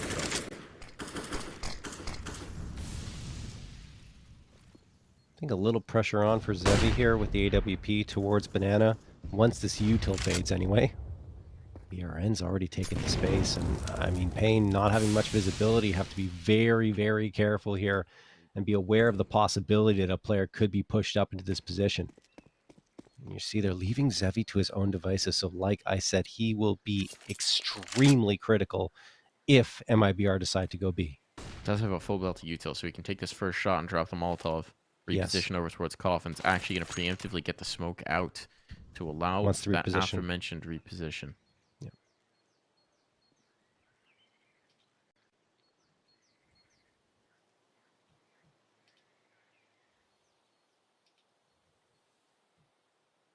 I'll hit the pause. Wait this smoke. That's actually going to work out beautifully for them. A re-smoke available. That one back by the church, but at some point they're just going to go through.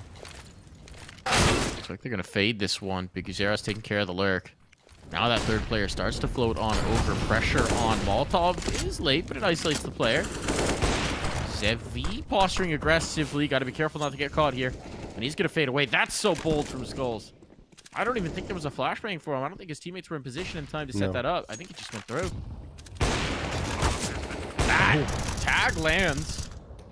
Not a killing blow, but an advantage here in the retake for Pain. But they've got no banana presence. So it's all coming from the same side of the map.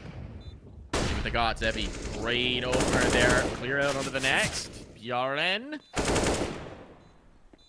Down, but Insani here in the back of sight, down into the 1v1. Big Uzera and Insani. What have you got for us? Oh, Big Uzera will triumph just barely, but it's enough.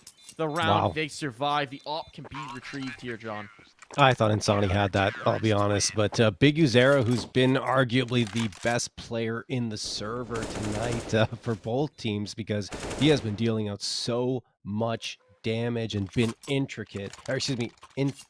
very important in coming out with the round victories for Pain. And there's another one that is critical because you do isolate the one round from MIBR, even though you give it the bomb plant and they have another buy up in the tank, but still. Big Uzera taking that mantle. First place on his team in terms of frags once more.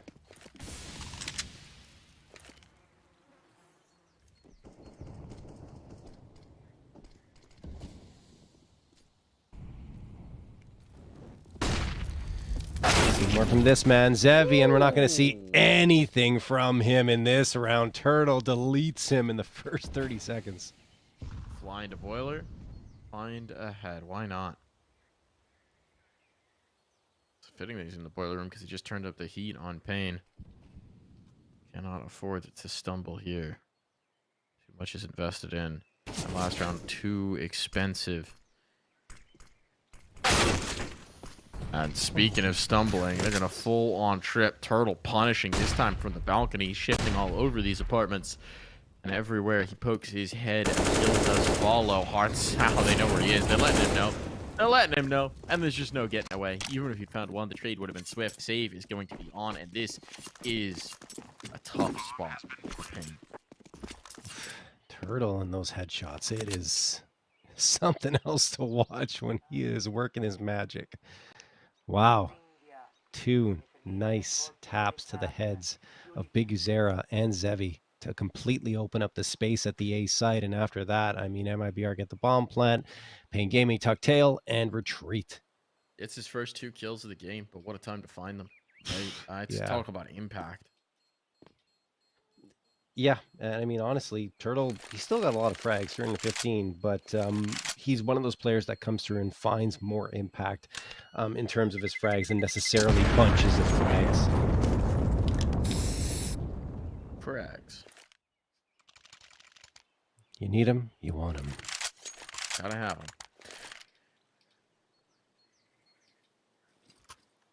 What do you put around this?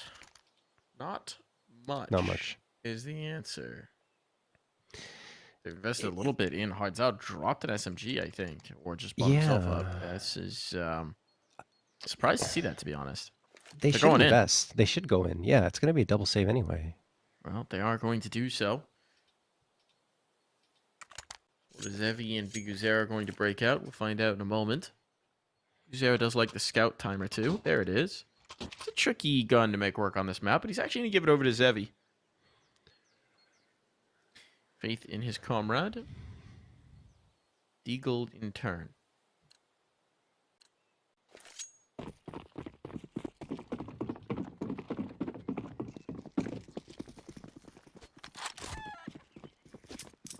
That might be our convert here. It feels like we're just getting a rinse repeat of Vertigo, right? The 4-3. Yeah. Momentum will be a slightly different. It's a different path there as well, right? Yeah. Same destination. We're not there yet. Plenty of time for Pain to make things interesting here. Ooh, They'd stack top banana. Not going to catch anybody. MIBR holding back. Or rather, Pain. Now MIBR move in to fill the space. I mean, Nex is boosted up on flower pots here, and Skull's going back to the site, so they're setting up a crossfire should MIBR charge in here. And it looks like MIBR want to get into this B site. The thing is just more limited in terms of hardware at Pain, so they're going to need a little more manpower, and that's what they get here with Zevi swinging around. He'll probably post up over at Coffins with the scout, you would think, but he's more wary of someone wrapping Arch. Yes, yeah. Exactly. Huge risk. And indeed, I mean, this could be a split in. Time's starting to become an issue, so this is actually, I think, probably just a fake. 30 seconds looking to drag the rotator off while they wait out the B smoke. Here comes the move. Timing on that fade. Oh, Zero could catch this.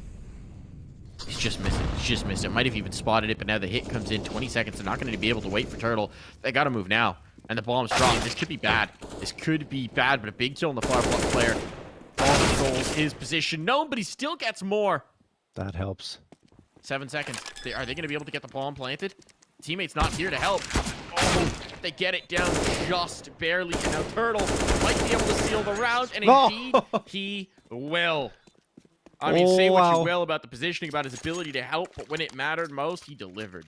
Again, two more frags at an impactful moment there for Turtle. That was insanity there for MIBR as they went into the site because there wasn't much time left, and that's when things get dicey, especially with an MP9 available to Pain Gaming on the defensive side. I'm surprised it doesn't have any impact. You know, Niki's just hung around there a little bit too long, maybe hoping that MIBR would forget to clear it, but in the end, they double back, swing around, and take him down. But after that, I mean, look, Skulls as well is able to have his impact hiding there on that B site, makes it a 2v2, and that's when the chance you thought, okay, maybe Pain can get that fifth, but it doesn't happen thanks to Turtle.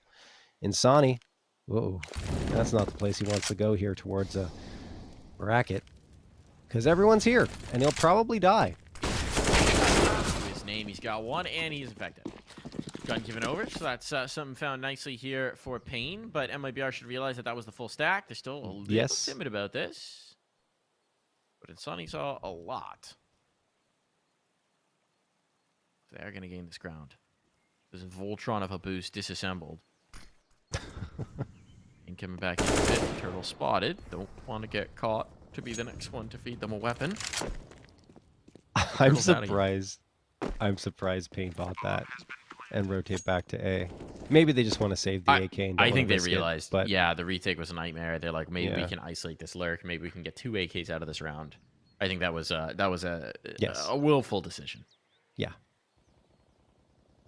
Either way, MIBR pretty clean.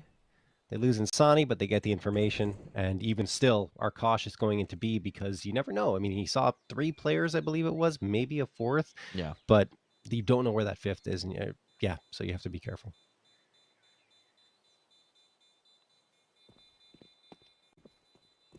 Speaking of being careful. More damage here. Those pistols, and pistols will find one more. Oh, 2? Okay, all right. Skulls can't get the guns, but you can make it expensive at the very least. MIBR, what was looking so very clean, not so much now. Huh. That's a nice bit of work with the P250 from Skulls. Like you said, doesn't get the gun, but still something, you know, punishing the economy of MIBR, and it can't really stabilize for Insani and Exit. Everyone else looking good, so they can absorb it should they have to, but still, Pain. There's a long game that could be punishing. Look at the nades! Oh, goodness me! Chonky as ever. Big Uzera down to 7. Nikis and Skulls below half health. That was just a volley of nades.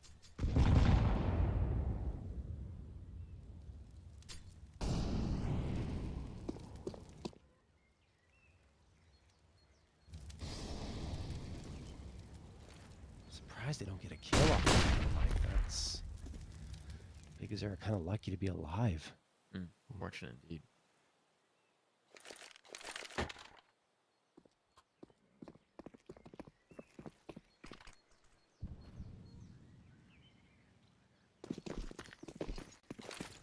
They won't know. They won't have that confirmed damage, but it is certainly going to soften them up later on in. And goodbye, Hurt Zao. So now, Balcony player is just Big Uzera, who's so low. They're shifting away from this, though. 39 seconds. They're going to need to make a commitment pretty soon. It seems like they are going in towards, I guess, the slightly... it's really even either side. 2 wounded players. Only Zevi is actually healthy, and he's mid-map of A. So, here it goes. Here comes the hit. Double Coffins is going to be the hold. They'll try and boost up over the smoke, presumably, and indeed they do. Let's see if this works for Skulls. 16 seconds. It's a cheeky play. If they just drop the bomb, that could be it. It could be over. MIBR clearing, checking. No, 2 players dropped, 2 players found. An answer back, but they have to plant this bomb immediately, and it's in the open. And oh, they are so very fortunate that Neki's spray didn't land just a bit closer to home. Oh, wow, and Insani the lurk this time. Usually Turtle, but Insani took that job this time in that round. And MIBR get out with 3 players, which I didn't think they'd be able to given the circumstances, because Skulls managed to get 2 down for the count. But then once he was traded, MIBR were able to start taking the bodies down. 5-4 in favor of MIBR. The lead has been deleted here for Pain. It was 4-1 at one point, but this is 4 in a row for Made in Brazil. Pistols only for Pain too. Their money's run out.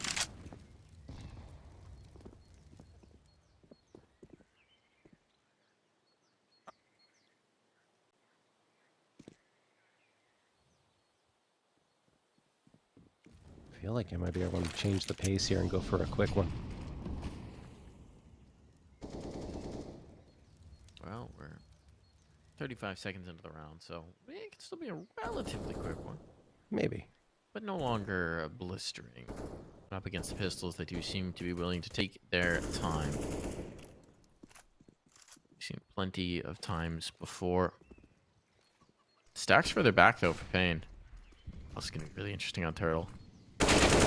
The catch, he's found the first. Corner, he does indeed. Turtle, diligent with it now.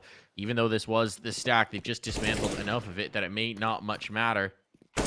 One last player, 1 USP, and yes, indeed, MIBR will cruise through to a 6th. Yeah, once MIBR does come out, they just explode onto that A site, and it is a slaughter.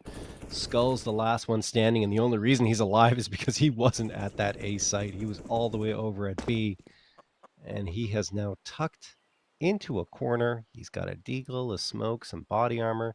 He just wants to save that into the next round because MIBR have got this one hook, line, and sinker. 6th round picked up.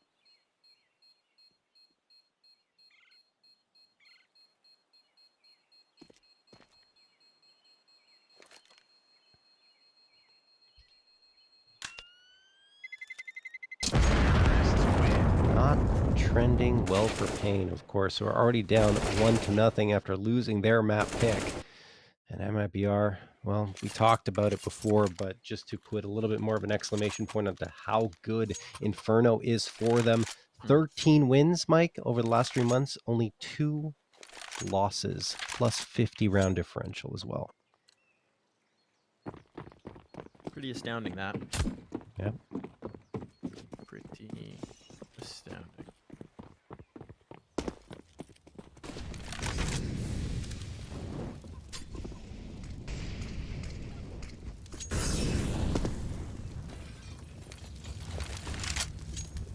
Pain can get on track here, it's all good. It's all hunky-dory. Really need to do so on an initial foray. A ton of ground's been taken by MIBR. Look at how much control they have here top brackets. Awesome utility damage help, but it's not bad at all, John. This is a prime opportunity now.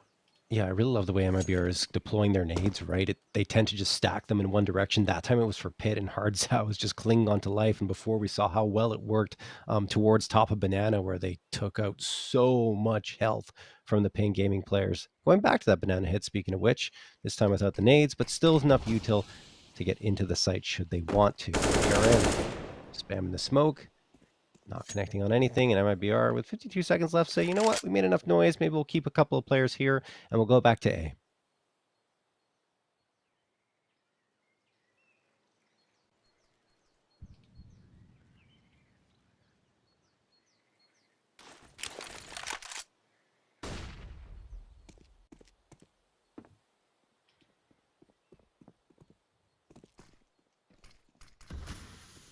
Gonna be the contact. 25 seconds. They've left it late again. This time everybody's still alive for Pain, and that's a problem. Big Guzera's got 3, shutting them down here.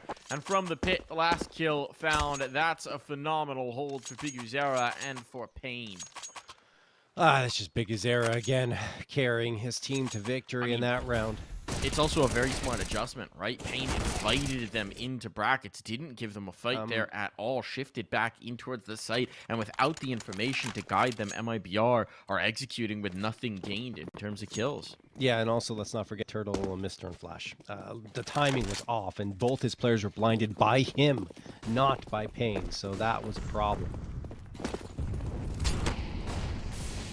Zevi looks around, gets the opener, and then gets traded immediately. Good trade from Insani, as they are now going to charge into Arch and get the trade again. Insani delivers that, and they've got a lot of space on it. They know it.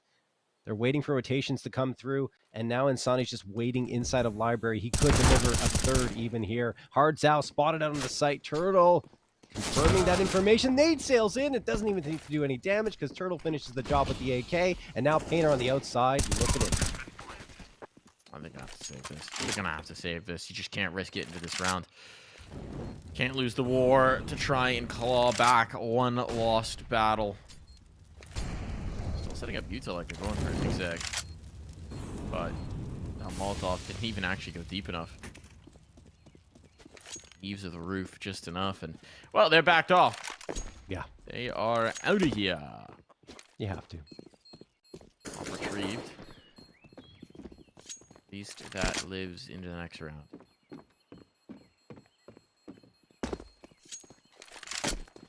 Yeah, Big Azure only gets one this time. Traded by Insani did such a good job ensuring that anyone who went down did not go down in vain on his team's side, and they extend their lead back to 2 once more. Pain walk away with a couple of rifles, and that's actually enough for them to get a full-on buy-up into this round again. So won't look too bad on their side coming into this one. As MIBR are looking to take the half here with an 8th round. We have a timeout called by MIBR, in fact.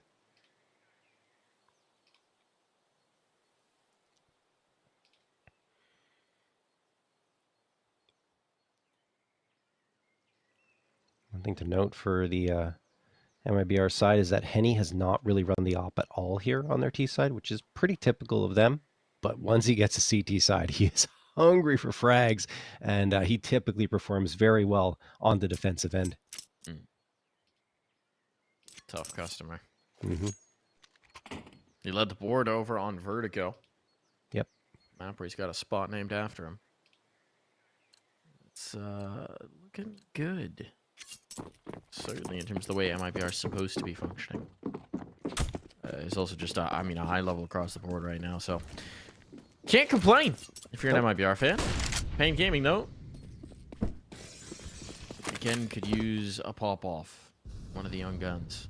They're good right now, but they could use some greatness.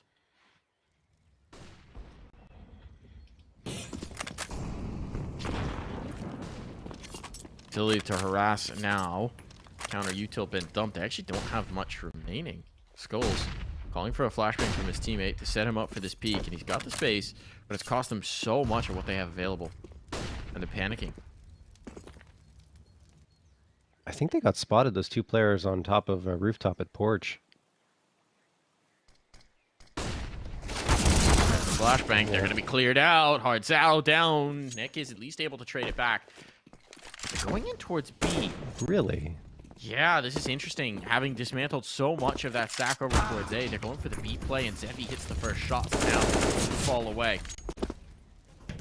45 seconds. There's still time to bail for MIBR, but the utility is gone. They're taking a big risk here with this rotate. But they do know there were 2 on B, right? Because the op shot hit, and they hear Skull shooting as well. So rotation's not a bad call. Find this off site. To be honest with you, Mike, I thought they were just trying to pull that 3rd player over from A with the jiggle peaks that were coming through, but then when the player gets caught off by Zevi, then you're in a bit of trouble. 13 seconds. Oh my goodness. Running a risky again. They need this kill immediately, and he's not gonna have it. Doesn't see it on time. Does he have time? 3? No, Nope. Not gonna happen. Too slow. MIBR. Always willing to run that clock out. When you play the margins, sometimes they haunt you.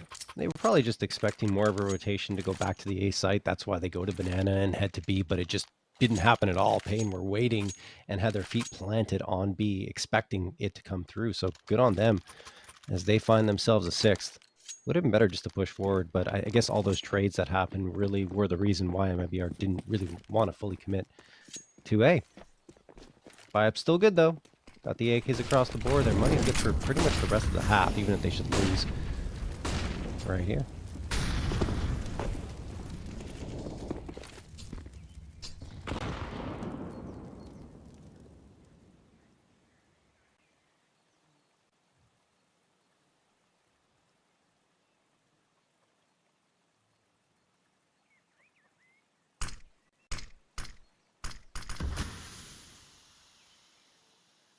One thing that's been surprising me a little bit here is that Pain haven't been aggressive towards mid even once, because in past times they were a team that liked to take the fight there, but now not so much.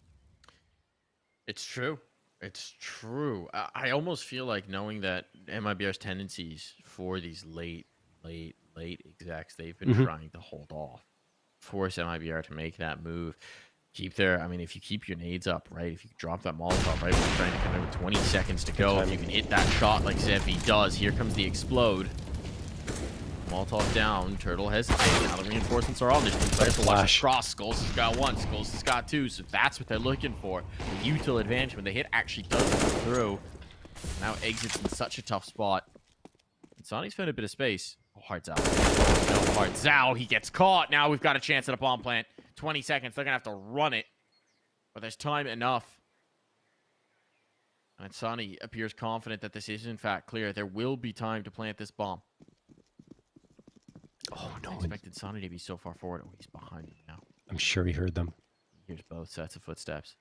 Gonna have the lineup here.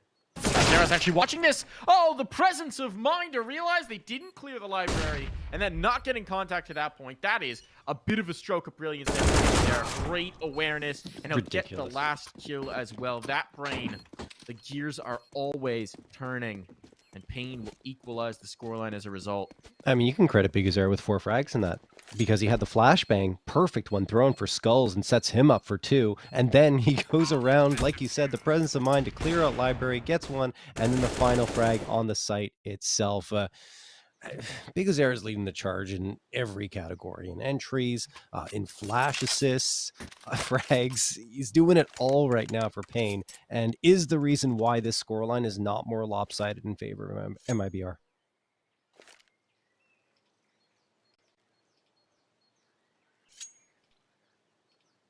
Timeout called by MIBR again here. Bit looking to get involved. To figure out that last missing detail to try and take this last round.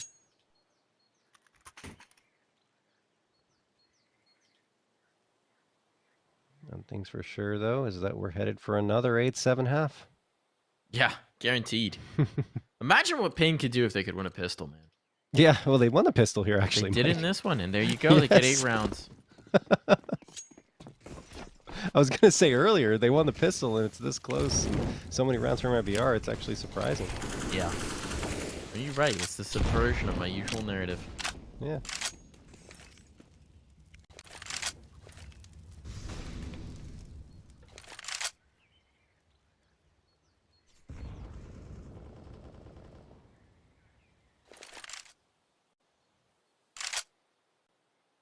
Once more, no peaks, no aggression, nada from Pain. They are content to wait MIBR out every single round of this half. So much discipline. And I mean, as a result, now look at this. They're going to have 4 players here. As MIBR looks to go for this play, it's looking like a Hall's pop. 3 players here in the apartments. Should be a nice nade. Does nothing. Because nades make no sense. I think it went too deep. Nekis had already slipped past it. But this is going to be interesting because they're going to realize that the arch is clear. They don't have to worry about that. With all these bodies here, when this hit comes in from short, Okay, Skulls is floating back, but Nekius has now found the first. Looking for this aggression. He's got the one, and now they know. Now they know, so that rotation's coming back through, but Henny ripping these shots. Downrange, Nekius holds on, sets up a 1v2 for his comrades. Bomb will be planted. Exit can secure that at the very least, but now he's got to close. One up short. One stuck into Moto. An Exit frozen in place, unwilling to leave himself exposed. With the position, a face on out, a check on in, Exit's done the damage. Now he just needs one more. Gain some distance. One shot, all that's necessary, and he's got it through the edge of the box. The in-game leader steps up and locks it down to end the half with an MIBR lead.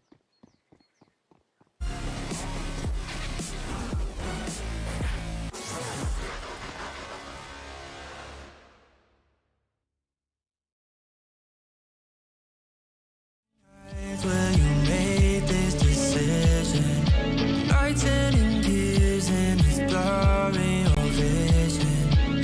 You know he don't love you, what you holding on to. Scream through the phone even though he won't listen. So I'm still at your place, trying to make it okay. He's miles away, I'm left here with you. Say that you just need someone caring for you. When will you see me more than you rescue? I'm doing everything he doesn't do, but I'm still not enough.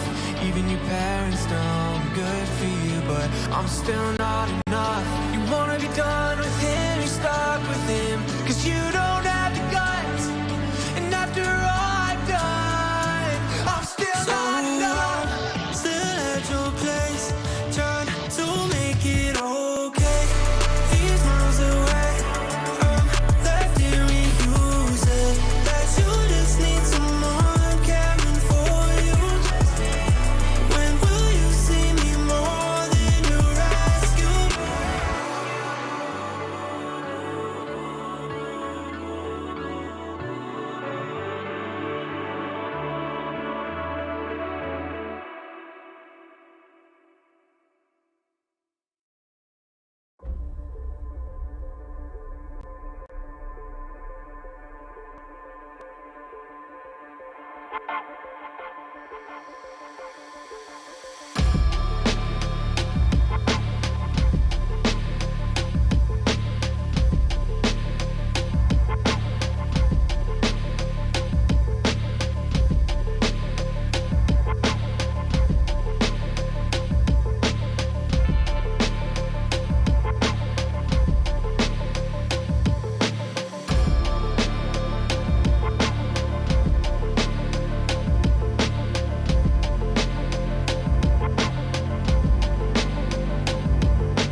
We are back for what could be the final half of this upper bracket matchup. MIBR a lead as they head onto their defense, and that bodes poorly for Pain. We're going to need to see them dig deep here, John, if they're going to take us to a decider. Yeah, no question. And their T side has been the side that we've seen the most problems on in the past for Pain. So yeah, this is definitely trending in favor of MIBR. And that clutch at the end by Exit at the end of that first half was unreal. I mean, just the movement, the maneuvering to get himself in towards Graveyard, completely unexpected by Pain in that 1v1. And then he wins it easily. Wow, something to behold. And now MIBR have been pretty strong on the pistols, only losing one. And that was here at the beginning of this map.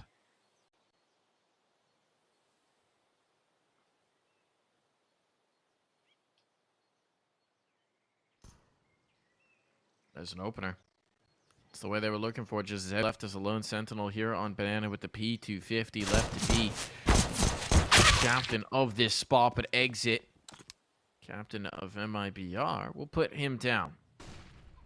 Right the ship early on. Still, they need to rotate the bodies through. This is such an interesting idea. MIBR gets aggressive here down mid to isolate Biguzera, and they've got it. I like it. They'll concede the bomb plant, but give themselves the advantage now into this retake. That is a neat subversion of expectation now. Can they capitalize on the man advantage it has given them? This double setup on the barrel is going to be tough to crack. They round the corner. There's the swing. But Turtle does get the trade. He's got it on the second, but not the third. Still, Skull's in a 1v2, and he can take this no further. Plenty of time to defuse this bomb. Absolutely love that idea from MIBR, right? They know there's probably a player lurking towards alt mid. They say, okay, let's push out, take him down, and set ourselves up for the retake. We already know the bomb's going to go down. Let's give ourselves the man advantage. It's exactly what they do. They work really well to ensure trades come through over into lane, and then it's only one left standing in a really bad position. And after, well, they take care of him pretty easily. 9-7 in favor of MIBR. 3 of 4 pistol rounds going their way, and that's one that Pain really could have used. 3 A1Ss, 2 M9s here, but the one thing that's good for Pain is they did get that bomb plant, meaning 3 AKs are able to be afforded. A couple of players settling for pistols, but those AKs could be very potent. Oh, and Sonny needs to get out of the Molotov. He was flashed, but aware of the fact that a Molotov was burning beneath his feet. It only takes a little bit of damage.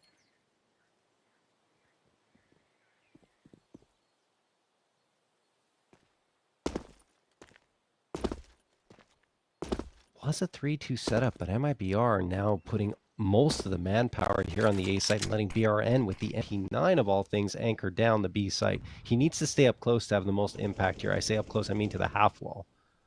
Interesting that they haven't rotated. He saw players. He deployed his smoke. Usually that's a stall tactic to allow the rotation to come in. Just now, Exit's starting to float back. They're stubborn on this. They felt like they had the read, and I mean, I'm not confident they don't. Look at this float back the other way. Just came to drop another smoke here to set up BRN. Be able to stall further. And indeed, they're right. They're right. Pain. Predictable in this rotation. Coming back to threaten top mid. And hides out. Molotov at his back. He's going to have to play this smoke fade. He spotted the one. Trying to coax him forward into destruction, but is wait for his team to be able to play together. This is a crossfire, though. This is set up. Envy not going to be able to get the first, and the kills go all the other way. Wow. So this was the exact idea, the plan for MIBR, and Pain, just so patient, didn't get sucked into a disadvantageous fight. Instead, they find themselves with a round win.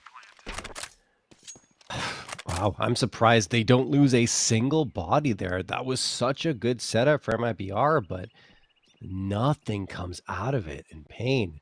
The patience ends up paying off. Although it looked like they weren't sure what they wanted to do at a certain point. Timing was a little off, as you saw and mentioned. You know, they had the hesitation when they were going to actually push in towards bracket. Timing ends up getting sorted, and then they go out and do perfect work. Exit and BR are forced onto the save, and the money is gone here for MIBR.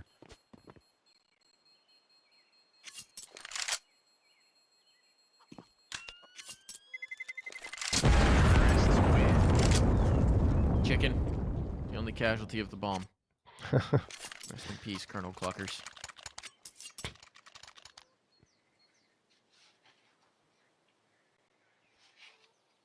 For paying a prime opportunity, I mean, the money's in shambles, right? MIBR presumably going to chase this because it's double eco all the way down the board. With these safe guns, they can make something of this. But if you're Pain, there's never going to be a better chance to get this half going right.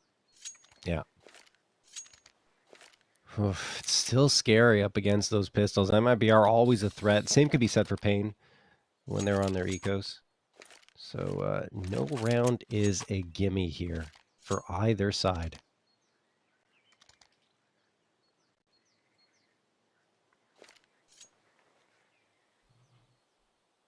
Curious to see how MIBR compensate for this. I mean, we had that pistol round. I don't know what to call it. Like a stratagem, a little bit of a new look. Curious to see if we get a little bit more of that creativity on the CT side. Yeah. MIBR are much more prone to pushing up here and taking fight into mid. At least that's what we've seen in the past, especially when Jota was part of the roster. That was his bread and butter. Got good utility for this. Hardzau's forced into a tough spot. That nade's going to find him. Hardzau, just slipped by in time, but he will still be dropped. Now a smoke on to make sure they can't get the reprisal. And actually, all right. Exit, expecting someone to try and go for that rifle or something, try and take that space. He finds himself an extra, so it could not have started better for MIBR. And now they have Pain rotating into the A site, and everyone from MIBR has come here and realized, yeah, this is where Pain's going to go. One player does double back, that's Insani, but it's only to watch Arch from a little bit further on and perhaps be in a better position to rotate back to the B site. Yeah. B-split. This is actually a great idea. Insani trying to hold this. They can avoid the bulk of his presence. Oh, but they can't avoid Insani's Deeg. He goes 1 for 1, and now Skulls does not know which way to turn. He's a lone wolf. The B-split has been denied, and his position given up. 3 players here ready to defend. The flashbang lethal, and Skulls a goner. Man, Zevi and Skulls just caught like deers in headlights there. I mean, it was tough. Zevi in particular, just trying to go to that B site. Didn't really know where to look and just stalled out. MIBR, as we mentioned, you cannot underestimate them with those pistols. And of course, when they get the A1S picked up off the ground, that helps too. 10-8 in favor of MIBR. Just looked like Pain would be able to get something going, but they can't. Luckily for them, they will have enough to reinvest here. 3 AKs, the Galil and the Deagle. But that was their chance to really start to build a little bit of momentum.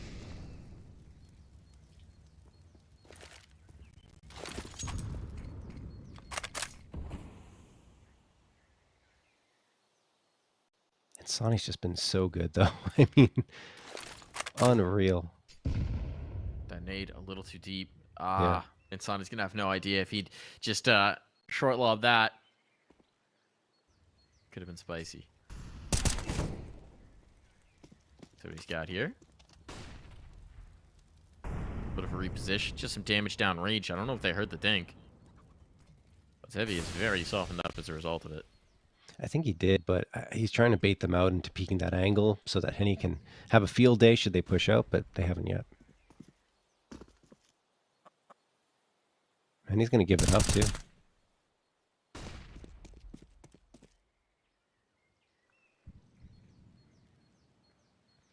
He's floating back around. This is going to leave Arch massively open. I haven't seen much presence here, but apparently enough as time's expiring.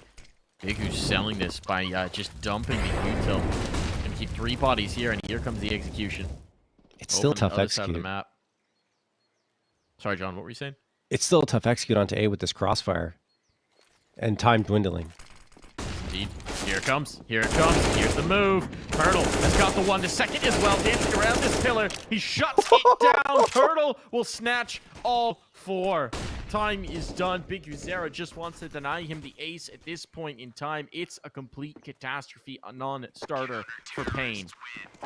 Yeah, I mean, like I was saying, they just waited too long. That crossfire was great, and it wasn't even the crossfire. It's just Turtle popping off. I mean, maybe some shots were fired to distract from Pit, but man, oh man, the lineup, the spray control, everything on point for him as he finds a 4K. Not many of those in the regular season, only had one, but man, he looked solid there, and an 11th round for MIBR.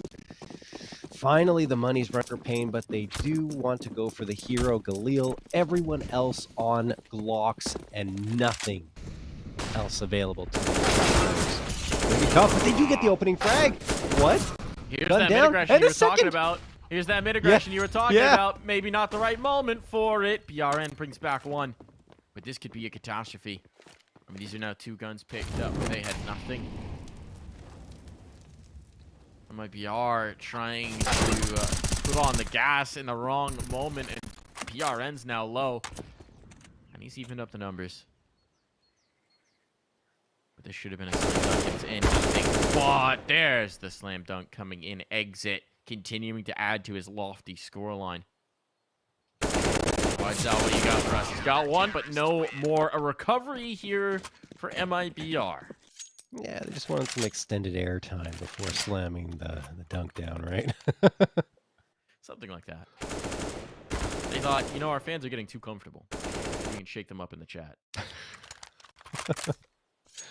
But they still convert it. I mean, great job from Big U, right? He's basically the tank coming out there with the Galil and the body armor, and he gets a couple, gives his team just a shot at least of taking the round, but it doesn't materialize into anything more. As MIBR, a little bit of money lost, but they're still comfortable in that regard. No op yet for Henny, and I'm sure he's chomping at the bit to get it in his hands, but has to wait just a touch longer. All 5 players for Pain, leaning into Banana. They haven't really gone for a B hit that much here in this second half so far, leaning more towards A. MIBR are again postured perfectly to deny this.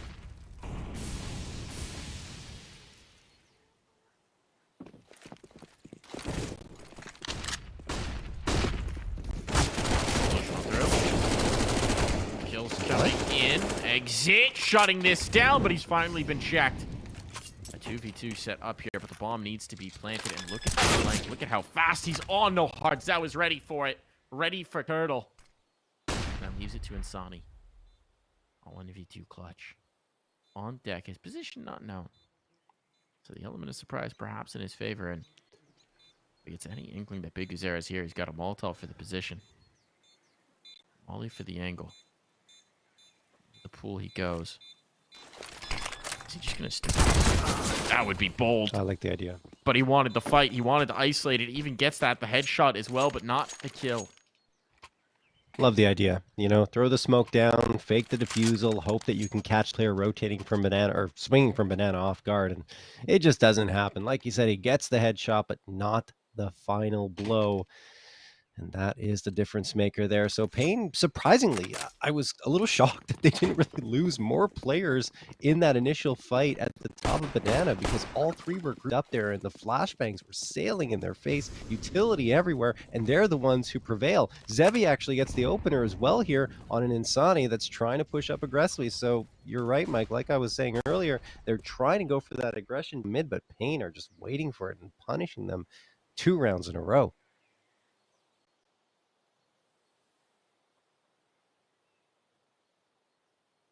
Time I peek from Turtle. Just misses Nick. He's getting out of the bedroom, but he will have heard him. He's just making a lot of noise here. Ready for it, and he's got the kill. And he's going to be able to slip away unscathed. But they fully stack this A site. So as Pain Gaming starts to explore their options here on B, if they don't get spooked by nothing, they will find the site free and clear. Indeed, poking their noses around the corner, detecting no resistance. They will find themselves a bomb plant, and with it, a 10th round. Yeah. I mean, MIBR get to save 3 rifles and the MP9 for the following round, so they'll have another buy-up, probably a good amount of util as well. But Pain Might actually get 4 rifles, right? What did Nekis have in the apartments? There you go. Yeah, 4 rifles, you're right. There you go.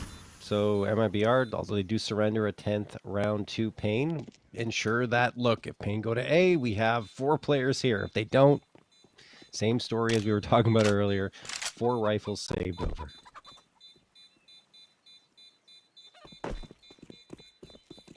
This time around, they can get utility, they can get kits. Mm-hmm. Be better on no ult.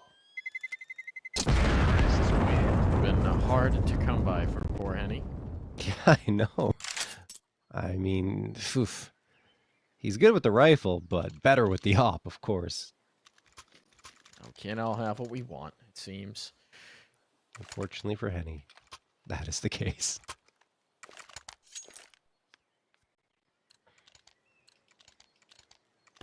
But you can see how much more bolstered this is in terms of the utility. So important on an Inferno CT side.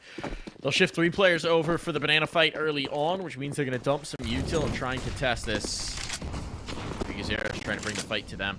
But he's solo. Oh, he's keep going. After the smoke, and he gets caught. Hey. BRN watching it, realizing what he might try and do, anticipating the play.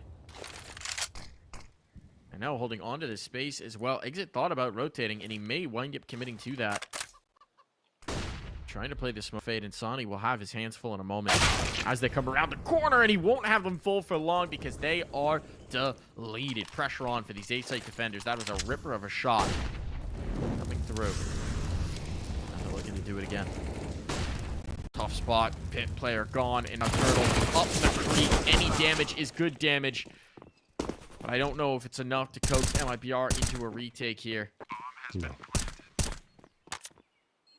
Most certainly not, and they're going to be on for another save. That is a very, very nice opener from Zevi for his squad, right? He takes down the one player that managed to do damage a little bit earlier on, and then the rest of his team can charge on forward into the site, and it's just so tough for Turtle, right? He's got 2 players that he could have gotten with the MP9. He gets 1, which is actually impressive considering the pressure he was facing once Henny goes down in pit, but just nothing more he could do. And MIBR, well, looking down at a 12-11 scoreline now.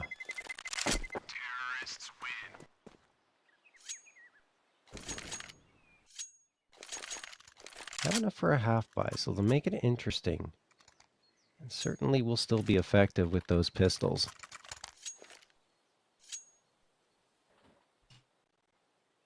Do they opt for another stack, though, is the question, which they seem to have been leaning into quite a bit here in these types of rounds. Looks like not yet. 3 players onto A, a couple going to B, and a smoke already thrown early by exit here for Deep Banana. Presence at all by Pain towards BA, and that could be a read for MIBR, but I don't know if it matters. It does. Turtle gets 1, BR on 2, and now it's a 4v2. Oh my goodness, Pain tried to throw the change-up pitch. It doesn't work at all, and BRN makes it only 1 left. Zevi has so much work to do here, and Exit's almost certainly going to peek in just a moment. It would be a good time to try it. It doesn't matter. Insani drops Zevi. What a coup for MIBR. I mean, just when it seemed like Pain might have the moment to pull away, just when it seemed like they had the opportunity to pull it even at the least, they are denied. That's a catastrophe. That's an absolute catastrophe here. And for MIBR, a renewed chance to close this out in 2. They just need 3 more. I just don't understand why they don't do any util at all to be like just nothing to even distract MIBR. It was an easy read for them.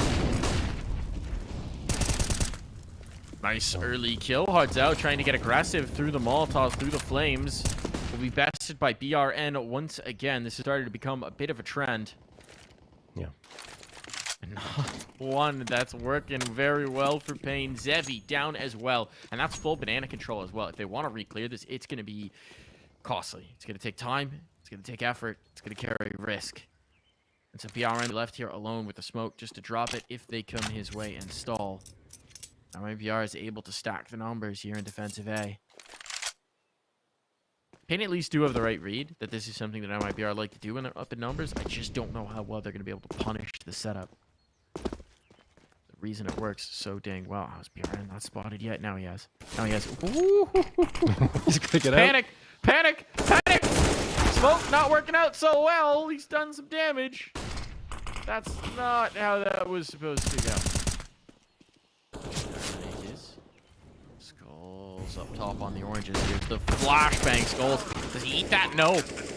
Nekis was full blind, still finds the kill, and now the moment might be slipping away here. No that way. nade finds Insani. Tagged down and now fragged out. And that's going to be a save on for MIBR. It looked so very good until it didn't. That was, I mean, a 3v5 in favor of MIBR. And just a step too far for BRN, right? He got a little too eager to go for some fights there. And Payne took advantage of it. And after that, just the house of cards started to completely topple over. And Payne get a 12th. Even though it looked so good for MIBR, it felt like they were on their path to victory with those first two. Payne still alive.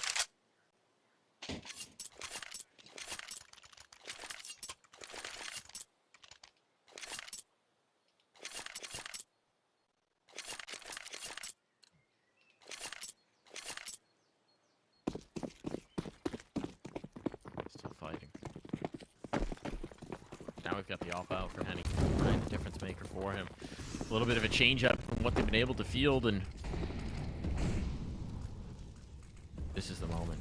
Every time Payne have had the chance to crack MIBR to move out in advance, they've stumbled. Boost up on top of the half wall with that AWP. This is a different look. They've expected BRN here with the rifle. The op. That's the new foe. And Henny Oh, there it is. will collect as a result. So now they know the AWP is out on the server. Banana is closed for business. Advance on A. That flashbang is lethal. The setup is perfect. And Arch denied. Goals. Oh, no, but happening as again? well. Starts to build. The advantage pushing them by. And now it's all on to Henny. Does he attempt this? Even with the smoke up. There's a gap on the right side, but unless they face him, no chance will be given. Another man advantage situation that crumbles off of the back of big individual plays. Been calling them out all series long. Where are the young guns? Where is Zevi and Skulls? Well, here they're starting to deliver in a big way, John. Yeah, they absolutely are. I mean, this is unbelievable. Skulls with the 2 entries, and Zebi follows up with 2 of his own. But, you know, yesterday what was happening for ATK was that they were getting 5v3 advantages several times, and Payne ended up winning them. And at the time, I'm thinking, oh, ATK is really having trouble dealing with trying to take care of these man advantages and close out the rounds. But in my mind now, I think, okay, maybe it's Payne. They're just really good at working around these 2-man disadvantages and just have a lot of confidence going out, because that's 2 in a row that MIBR have had a significant edge, and Payne are managing to pull it back. Crazy. Actually wild. I mean, just unreal. But now, this is the must-win now, John, right? This is where we saw them stumble before against the Pistols with the 1 rifle. Well, here's the AWP of all things. Payne has to win here. They got the right read. They're headed towards Banana. And if they just take this aggressive space, there's nothing to deny them. BRN has a single smoke. That's not going to sell much. Depending on the deep angle. They know it's an AWP on the other side, right? They're not going to risk some of these peaks. Caution is the watchword in this round for Payne. MIBR is trying to guess right here. You have a couple of players rotating to the B site, and that appears to be the correct read. Not anymore. Look at the AWP. Look at the know. rotation.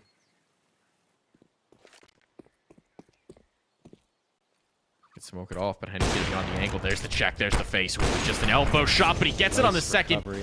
Going out ahead of the smoke. A little bit early, but still with the utility up, this is going to be so tough for Henny. Trying to find a space. Desperation here, though, and as he gets his bell rung, Henny might just be thinking about his escape. Yeah, he's got to get out of here. It's not going to be easy. The smoke is still up, and he's got to retreat while it is, because it's going to fade at any moment. And he does manage to escape. That's the only mission that was on his mind. But look at this. Payne What a fantastic recovery for them. It looked like curtains, but now they've got the lead in the waning moments of Inferno. That's taken immense resilience on their part, and of course some stellar performances from Zevi and Skulls, at least in the last few rounds.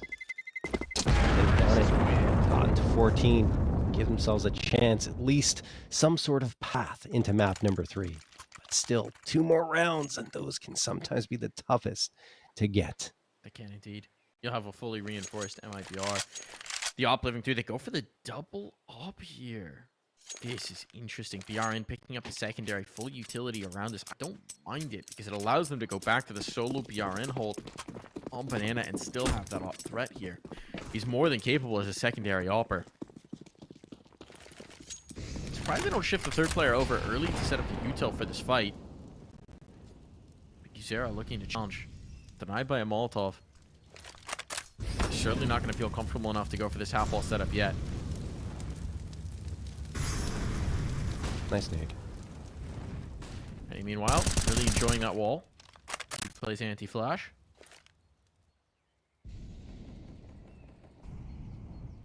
Comes another utility exchange on Banana. Guzera comes up. Where's the where for this one? They're just looking. They're just looking for map control, and they are gaining it. They're taking this space around the map. MIBR falling back to every skirmish.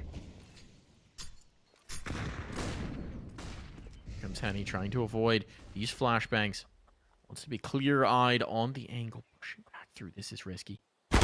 So risky now, but he's got the kill. Oh. Cost him much of his health, but he is away. Man advantage found. And another one as well. They know double op. They're on both sides. There is no easy path towards the site. You're going to have to contend with the zoom banger whichever way you turn. And Pain, 30 seconds on. They need to go back and get the bomb T ramp. This is all going to be dependent on Hardzao. He's the only forward position they've gotten. There's 3 players here in the defense. Hardzao gone. Now they've got nothing. 20 seconds. They're rotating. They're saving. Yeah, no, they're trying to keep what they've got, even though they don't necessarily have to. There's a lot of value in their hands. So, Pain, pull the plug. It just doesn't pan out for them. No 3v5 magic this time. MIBR play it well. All 5 players survive. They're just juggling weapons, trying to find the best combination they can, and it will be 2 AKs, 2 A1Ss, and the big green, but it's the op that sings for both BRN and Henny. And surprising to me, Mike, is that BRN puts the op on the ground in favor of the AK because it went so well. Yeah, I mean, I guess maybe counting on the fact that the element of surprise was a big part of why it worked out for them. True, but it is an interesting decision for sure. Pain calling for a timeout here. We're going the full 30. There's an extra AK down in spot. Okay, that's Hardzao. I was going to say, please yes. don't miss by at this point. That It's would too be critical. Catastrophic. Funds matter too much at this point in time. Yeah.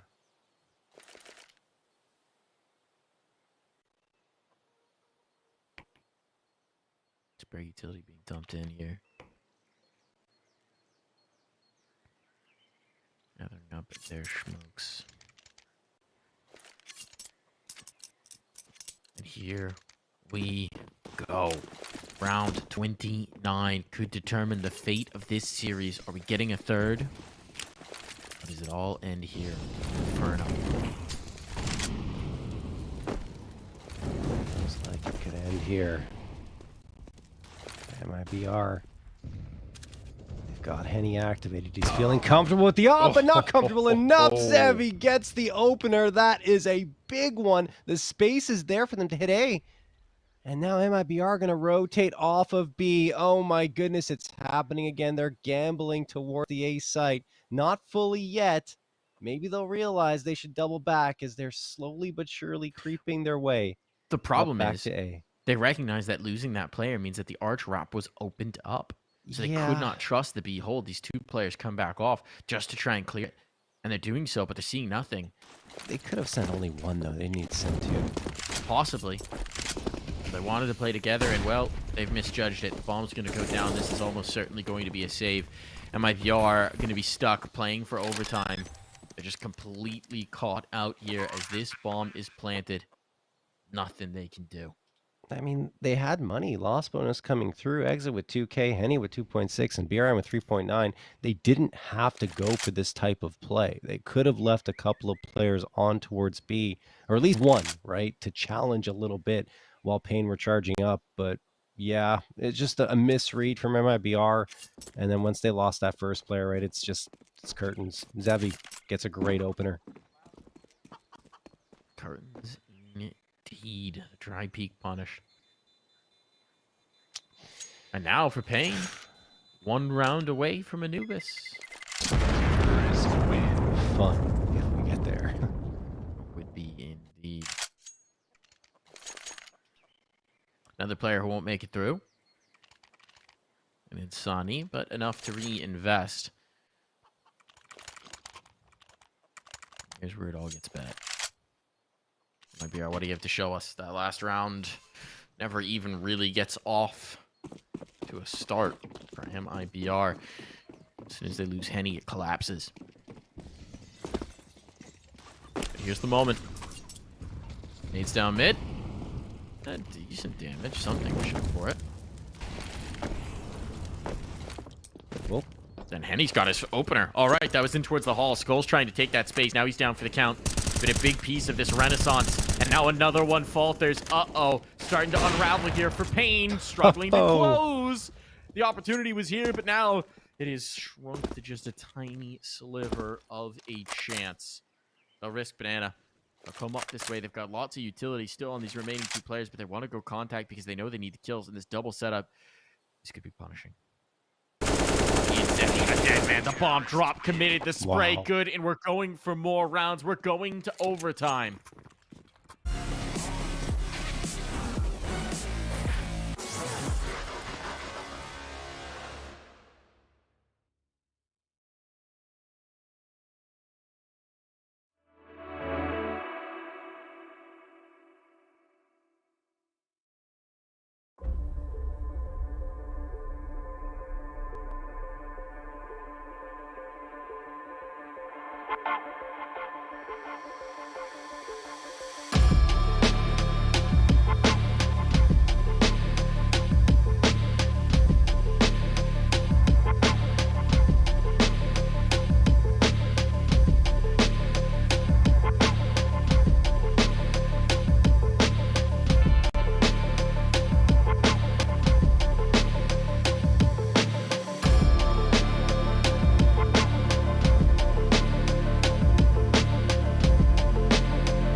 Overtime. MIBR and Pain. For MIBR, fighting to close this, fighting to secure their spot in the upper bracket final. For Pain, looking to survive, looking to claw this into Anubis. It's already been a huge recovery for Pain Gaming. They look down and out in so many moments, but now they've got to seal it here in OT. Yeah, a lot of 3v5 recoveries for Pain in that second half, and I mean that's the reason why they're even here. MIBR, I guess they didn't have enough overtime against ATK when they played them here, so they want more. Insani, oh, doesn't even convert on that. What should have been a freebie for him. Zevi, I think, is burning in that Molotov, so he's down to 28. Lots of health loss. Turtle gets hard out. Still a man advantage here for Pain, but it's such a soft one. Oh, Skulls will build that up a bit more. Bomb now down, and that's ticking away. And MIBR, I mean, they're backing off. They have no interest in this, right? I mean, it's 12.5K overtime money, so you got a fair amount, but you don't have infinite. And they're not going to throw away these guns. I promise Zevi has not come back from the dead. We just have a little bit of something going on with the HUD. I think there was a disconnect, reconnect. Yeah. Yes, indeed. But I promise there are no zombies on the server right now. He'll revive when everyone else does at the end of the round.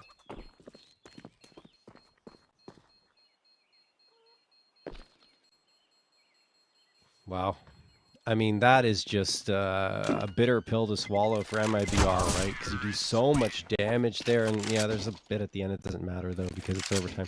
But so much damage done at the beginning of the round, and they just could not convert on those frags. Unreal. And Pain Gaming pull out another one that seemed perhaps a little unlikely. Great shot from Skulls, and the awareness to realize as well that Henny was coming in from Boiler. That really did seal the round in favor of Pain. If only MIBR had known how low those last two, or I shouldn't say last two, 2 of the 4 remaining were. I still don't think they would have gone for it. Still don't think they would have risked it. There's too many crosshairs up. Here comes a flash. There's a peek. Zevi stuck. Oh no! The flame spread in such a way that he was stuck in front of the logs, and now the nades will take out Biku as well. Utility winning the war here on Banana, as it so often does. And MIBR can back away with a 2-man advantage. A catastrophe for Pain. Well, they've recovered before from these 2-man disadvantages. Let's see if they can do it again. Turtle waiting on balcony, peeks around, gives away his position now, but he's got Insani to cover for him.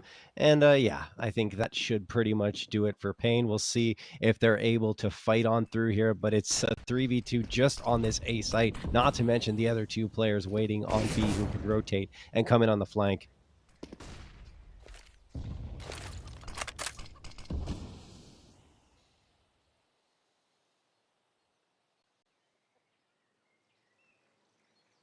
Pain are hoping for something to be given their way, but MIBR are handing them nothing. Again, with no fights, I mean, they got confirmation on this positioning. Blackface set the peak hit. That's perfection. And the last player stuck here by the pillar of the torch. There is no escape. Even up here, 16 all. One more chance on the defensive side to take a lead. Swap rolls. Close to a flawless round there from MIBR. Only damage taken by Insani and Turtle, and not that much. I think it was less than 50 combined. Wow. MIBR looking to take a lead now here into the second half of the first OT, but Pain, they've got something to say about it here. There's that aggression, and oh, it's not going to be spotted out this time. Maybe by the late player in. That's Zevi. And he does manage to connect, I believe, on a shot, and it's Big Uzera finding Insani. Wow, I love the idea from Insani, but it just does not pan out, and BRN's also taken a ton of damage. Henny waiting with the op, he's going to be critical.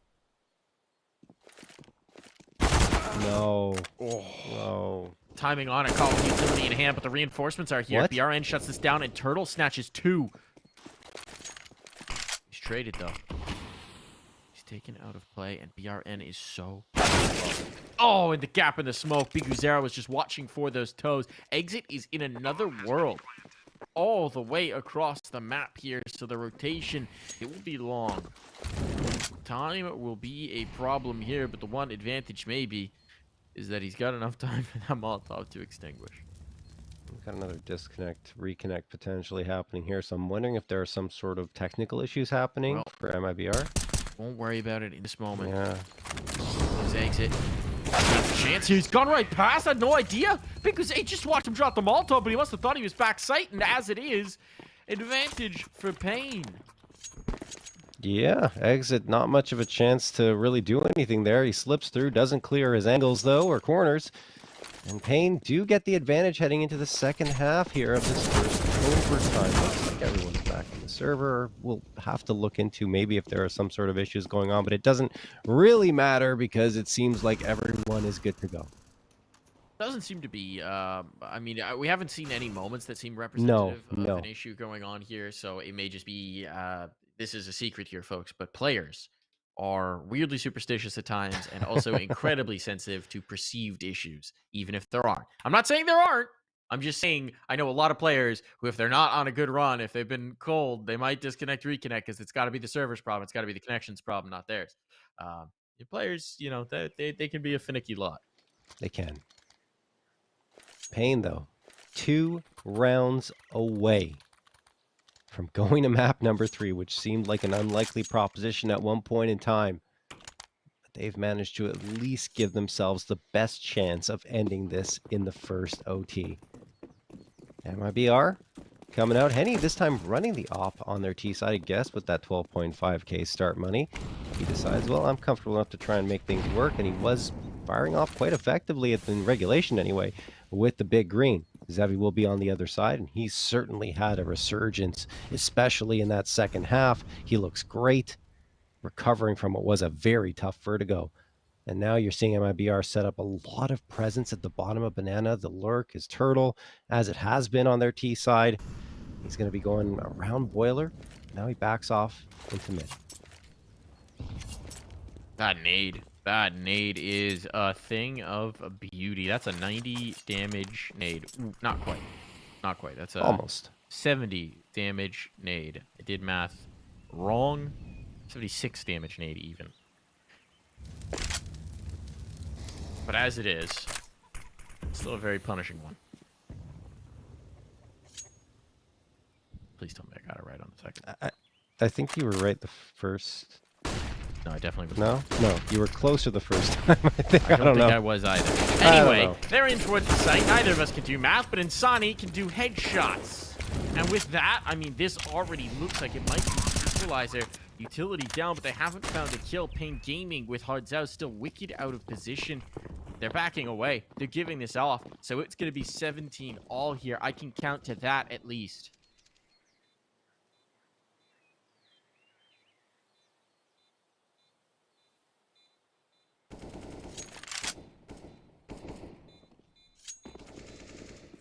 You trying to do the math right now? So it was 67 and 57, right? Yeah, so that was my second one. I was correct the second time. Okay. Quick, what's the math? Count them, John. Count them. Take a screenshot. That's what everyone needs us to hear to talk about right now. I just realized I was muted throughout that whole conversation there, so that's good. Oh, boy. But yes, 76 was the magic number, folks, on the damage done. And we are not going to calculate the damage done from the bomb, of course. 17 to 17 tied up. The important part, perhaps lost in all of that, is that MIBR were able to secure that round quite convincingly and force Pain onto a 3-man save, which I think is, well, yeah, 12.5k start money. I guess it makes sense. But the keys and skulls down to 3k. The thing is, your teammates can drop for you. I don't know. Could have risked it a little bit more, but I understand the situation. A hopeless situation they felt. Yeah. Still 2 rounds to play here. It's just the problem with Inferno, I think, in general, Mike.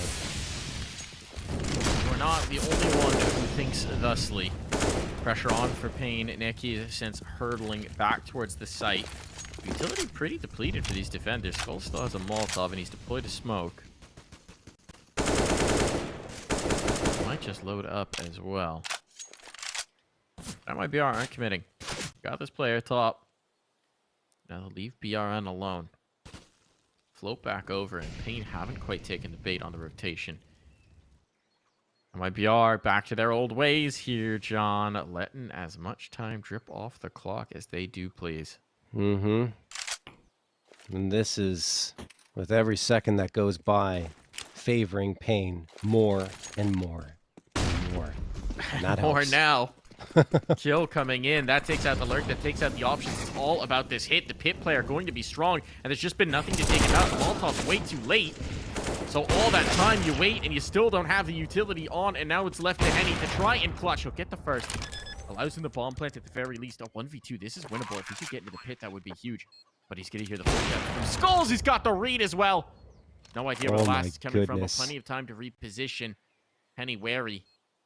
Will have slipped further. And now he's got the right idea, the right read, using the box for cover. But Neki's wanted the angle, and Henny's done it. Map point secured. A 1v3 with time expiring and the bomb not yet planted. But Henny, the magician, still finds one more trick to make it happen. I mean, just Henny, that first one, right? Up close and personal, very difficult to find when you've got the op in your hands, but he gets it, and then the 1v2 clutch, a thing of beauty. Pain a little out of position. They wanted to go together, but there wasn't much time to do so. So instead, they try to fight against Henny one at a time, and it does not work. We got the Henny clip that we were expecting with that AWP. It took a little longer, though. We're into overtime, but man, that was something. 18 to 17. Man. What a time to do it. The moment is biggest. He shines the brightest here. Pain Gaming again left to try and claw this back. Feels like they've been so close to Anubis so many times, but it's always just eluded them. Is there a flashbang for this? No, they just go try. That's what? Insane that it works. And now the nade is punishing. BRN might just be dead. He's coming through it. How has he found the kill? How has this worked out? Oh my god, way. the third! No way. Not found, but so much damage on his Skulls. They're limping. And this time there's still a minute to play with, so MIBR, there's plenty of time to cancel and bail out. They won't know the damage on the Skulls. But this is even Stevens, as far as anyone is concerned. It's all about what comes next. I mean, but look at this, right? Pain are so spread out. There's no one to help Hard Zhao. And all three players are coming his way. There's no way. This doesn't go B. This isn't a hit. Now maybe Zevi's able to activate and hit one of these players because there isn't enough smoke to set things off, and misses the shot! Oh, the moment might be expiring now. At least it's Hard Zhao, the man with health, but he's alone on an island. I mean, even if they just trade him here, even if they plant the bomb, they're clearing out the angles. He's trying to buy as much time as possible. 18 seconds. If he could drop that bomb, if he could drop that C4, no, nothing of the sort. Now the bomb will be planted, and Skulls, with 7 HP, has to pull off the impossible. From Library, he will try and creep out, but this feels disastrous. It's do or die to keep them in this series. MIBR, one more bullet away from the close. 7 points of health on, and Insani will be the first to take contact. There should be no way, and indeed there isn't. Control from MIBR. It takes them all of the rounds possible and then some, but they have done it in 2. They have moved on into the upper bracket final and triumphed over their countrymen. Yeah, it took overtime, of course, to get there, but wow, what a great performance by MIBR across the board. Pain tried to get back into it, but Henny was able to clutch that 1v3, and after that point, it was just a shut-down round. It certainly did feel that way. I mean, MIBR, impressive tonight, really across both maps as well. If we're looking to Vertigo, the pieces that you want to be, everyone was hitting over on Vertigo. Inferno, definitely a little bit more of a challenge, but the big moments when the lights were brightest, that's when you saw it come out. That's when you saw the star power as well. This is really encouraging. I mean, Pain's one of the toughest potential opponents in this playoffs, and taking them down in 2 maps, massively encouraging for MIBR's chances to take it all the way here. Yeah, not to mention MIBR are on pace to do exactly the same things they did last season. Haven't lost a map yet, 4-0. They went 8-0 last season in maps. So I don't know, Mike. It just feels like we might be on to that very elusive back-to-back-to-back championships for MIBR. It's still a little early to say, but man, they're looking amazing. They really are. They're looking phenomenal. We don't know their opponent just yet. It's going to be the No. winner of the Nouns EG game. That's gone into its third map, so definitely worth checking out there. MIBR move on. Pain are not done yet. They're into the No. lower bracket, though. They're going to have a matchup up against the winner of the Party Astronauts wildcard game, which is still just in its second map. So that one definitely undecided just yet, but lots of games to follow on here. A lot of spice coming through for that one. I'm going to be fascinated to see that upper bracket final. I think whether that's Nouns or EG Black, we're going to have a real banger of a game up against MIBR. Yeah, no doubt. I'm kind of hoping it's Nouns, honestly, because I think they've been the team to give MIBR the most, or at least the top competition, the most fits and starts out of all the teams in ECL. But we'll have to see. Even EG Black is really solid. Junior's been lights out incredible. Again, he is one of the best players in ECL for the second consecutive season. But we'll have to, well, wait and see what matchup we do get. Both of them will be good, though. Yeah, they certainly will. They certainly will indeed. And I want to take a moment to highlight the young guns as well. I think BRN in particular, we talked about him a lot over on Vertigo. He was phenomenal as the sole B defender here on Inferno as well in so many rounds. They left him alone, whether it was with an AWP or a rifle, and trusted him to deploy the utility at just the right moments to catch that one kill and fade away. It's a tough position to play. You can't overextend. You can't be too passive. It's a beautiful balance you have to strike, and he played it brilliantly. Yeah, he had a few moments when he went a little too aggressive, but overall, you're absolutely right. Just a fantastic effort from BRN. And I would say that, the young guns, BRN and Sani, definitely outplayed the young guns on the other side, Zevi and Skulls. I mean, Zevi and Skulls, sure, they looked a lot better in the second half of Inferno, but you got to be better than that. You can't just come out and play one great half. It has to be the whole series through. Yeah, I mean, definitely, it seems like they might be rebounding just a little bit right now, but still time to do so in the lower bracket run. We do have an interview on the way. We're going to be getting an exit in here to chat with us about what we've just seen. The in-game leader of the squad got to be pleased as punch with his soldiers in this one, as they've done phenomenal work. I mean, the other thing as well, right? Obviously, we had that star moment right at the end. Henny, right? Yeah. Henny's been very good at times. He's also occasionally been a little mercurial within this roster. It feels like of late, it's been so much more of the good for Oh, this yeah. MIBR team. Definitely more of the good, for Henny. If you look at his stats in the regular season, I already talked about it, the kill of death differential at +91, but also fragging out 328 frags, 1.38 KDR, which actually led the team, tied with Exit, in fact, who also had the same one. But yeah, and you saw him there, top frag on map 1, popped off on Vertigo. Little slower on Inferno, which is kind of what you expect on their T side, right? Because Yeah, he's not able to use the op as much, but then he gets the op in his hands T side for the first time in overtime, and that's when he gets his clip. that is indeed. I mean, absolutely insane. Really, just I'm curious to know if they were already counting out being out of that round when he finds that form. It's just Yeah. that type of explosive play that we do expect from a guy who's been a star for years at this point. I mean, thinking back, to his stints in the major, his grand finals Oh, appearance yeah. all that time ago in Krakow. That's I feel like that sense of history is coming in here more and more as we approach the waning moments of this particular iteration of Counter Strike, and this is a guy who's been a huge part of that history for Brazil, for various Brazilian rosters over the year, and in Henny. Yeah, I mean, no question at all. It's just been a pleasure to watch his career and to think, he's been doing all of that in Counter Global Offensive. We felt like he was perhaps in his sunset, right? At certain moments, it didn't feel like he'd find that same rhythm, but he managed to make it all the way back and more here with MIBR. Impressive stuff overall. And I mean, the fact of the matter is, he will be a part of Counter Strike 2 in some way, shape, or form as a player.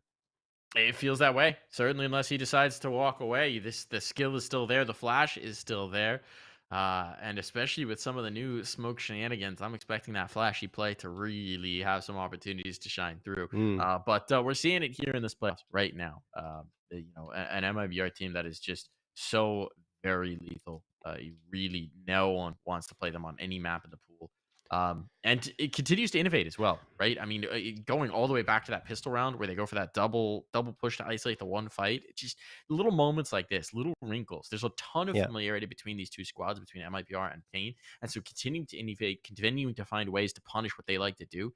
That's a nice thing to see. Yeah, Finding they that got next step.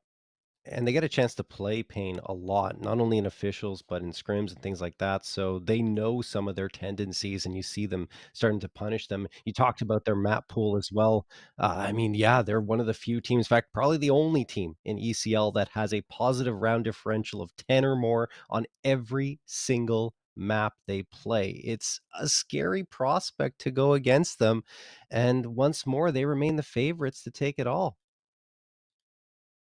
Well, standing by to talk about them, potentially as the favorites, we've got their in-game leader. We've got Exit here to talk to us. Exit, you guys are in the upper bracket final. How you feeling? Hello, I'm very, very glad that we made to the final again.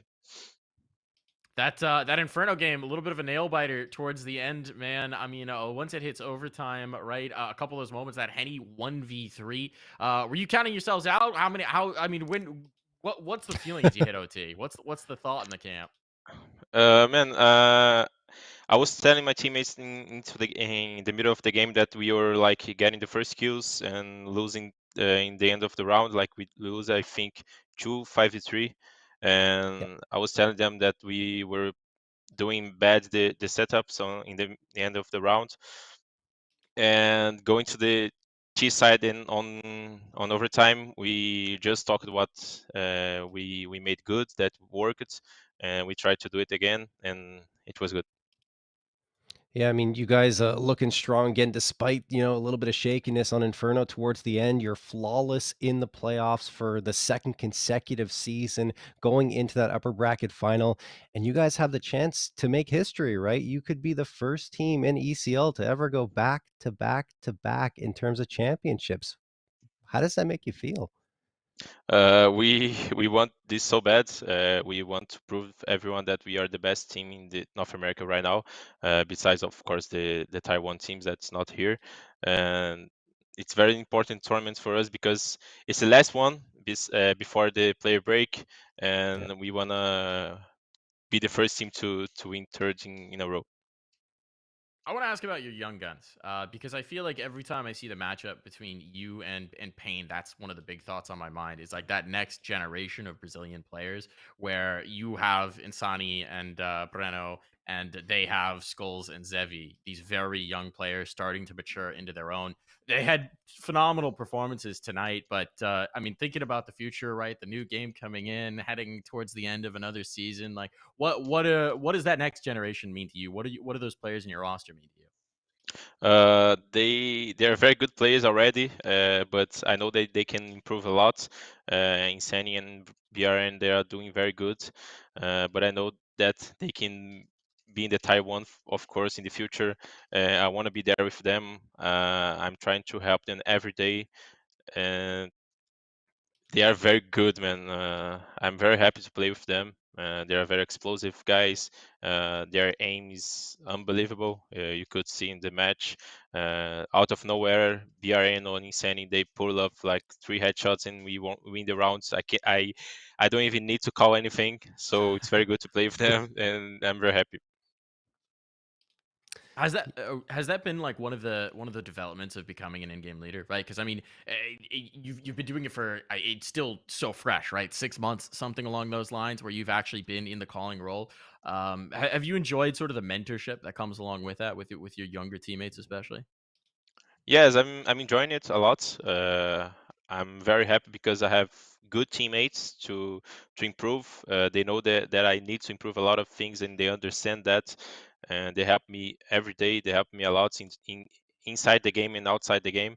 But I'm trying every day, very hard to be the best IGL that I can be, and I'm very happy some results that we have, but I want to be better, and we will do, of course. You got Nouns and EG Black playing right now. Is there either of those teams you'd rather face? Who is the other one? Nouns? Nouns and EG Black, yes. They are playing each other right now. Yeah, Yeah, third and you'll map. be playing the winner, yeah. So which one is Yeah. there I know, either know. one that you would I didn't know yeah. they were playing right now. Man, I don't care. I think if we wanna win the tournaments, we need to beat everyone, and we played against EG Black a lot of times and Nouns a lot of times too. We know how they play and they know how we play. It's gonna be a good match, and I don't care who we're gonna face. We just wanna play and prove everyone that we are the best team right now. I love it. Love the mentality. Yep. Obviously, you guys already have the spot in the next season of Pro League, so that's not quite on the line. But I remember one time previously, I think this was like 2 seasons ago, the first season that you guys won. I was talking to Bit about it, and saying, "Oh, you guys already have the Pro League spot, but is that extra money on the line? Something to sweet." And he says, "Nah, we don't worry about the money. It's about the pride." So for you, is it about the pride winning this season again? Yeah, yeah, man. As I said before, it's all about to be the first team to win 3 in a row. So we wanna win this tournament so bad, and we will go for it. Well, we'll see if you can write your name in the history books here. Thank you so much for joining us. We'll let you go. I know we peppered you with a lot of questions. Congrats on the win, and I'm sure we'll get a Thank chance you. to talk again. Thank you, man. I hope so. I hope we meet again. Have a good night. See, that was the unexpected side effect for Exit as he took more of the in-game leading role, as he got stuck with even more of the interviews. He already did a bunch of them, and he gets stuck with even more. Always a good guy to have a chat with. Yeah, no question. But like again, as is the case pretty much every season when we talk to MIBR, the confidence is just overflowing, that you can tell that these guys don't care who they go up against. They just want to prove that they are the best in ECL and at this level of Counter-Strike. And they already have to us 2 seasons in a row. They're trying to do it a third time, which is just, yeah, it's crazy.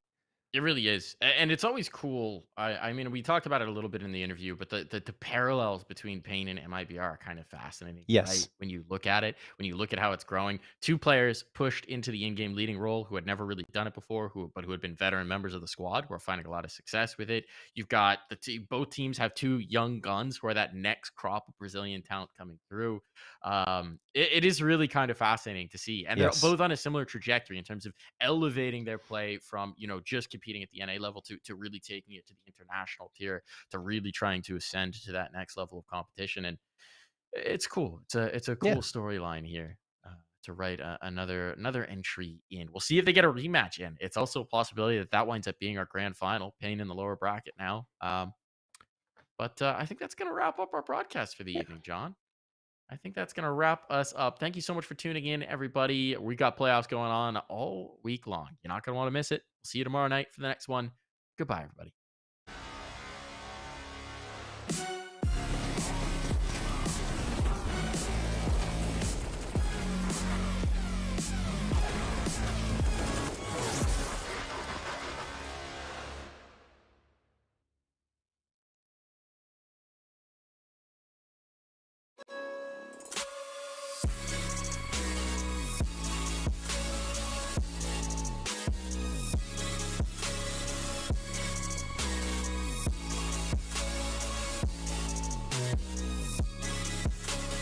You love it, you wear it. What's your style? Get your merch at shop.eslgaming.com.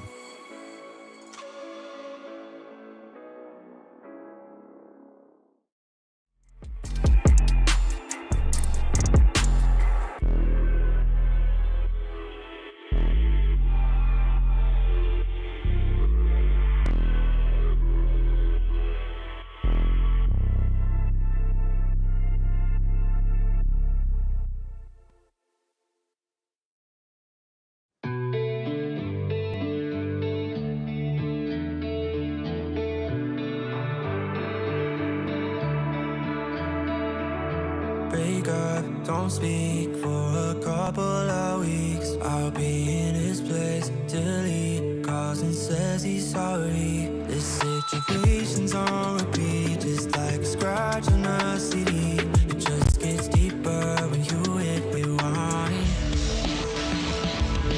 How many nights will you make this decision? Nighting in tears and it's blurring your vision. You know he don't love you, that you're holding on to. Scream through the phone even though he won't listen. So I'm still at your place, trying to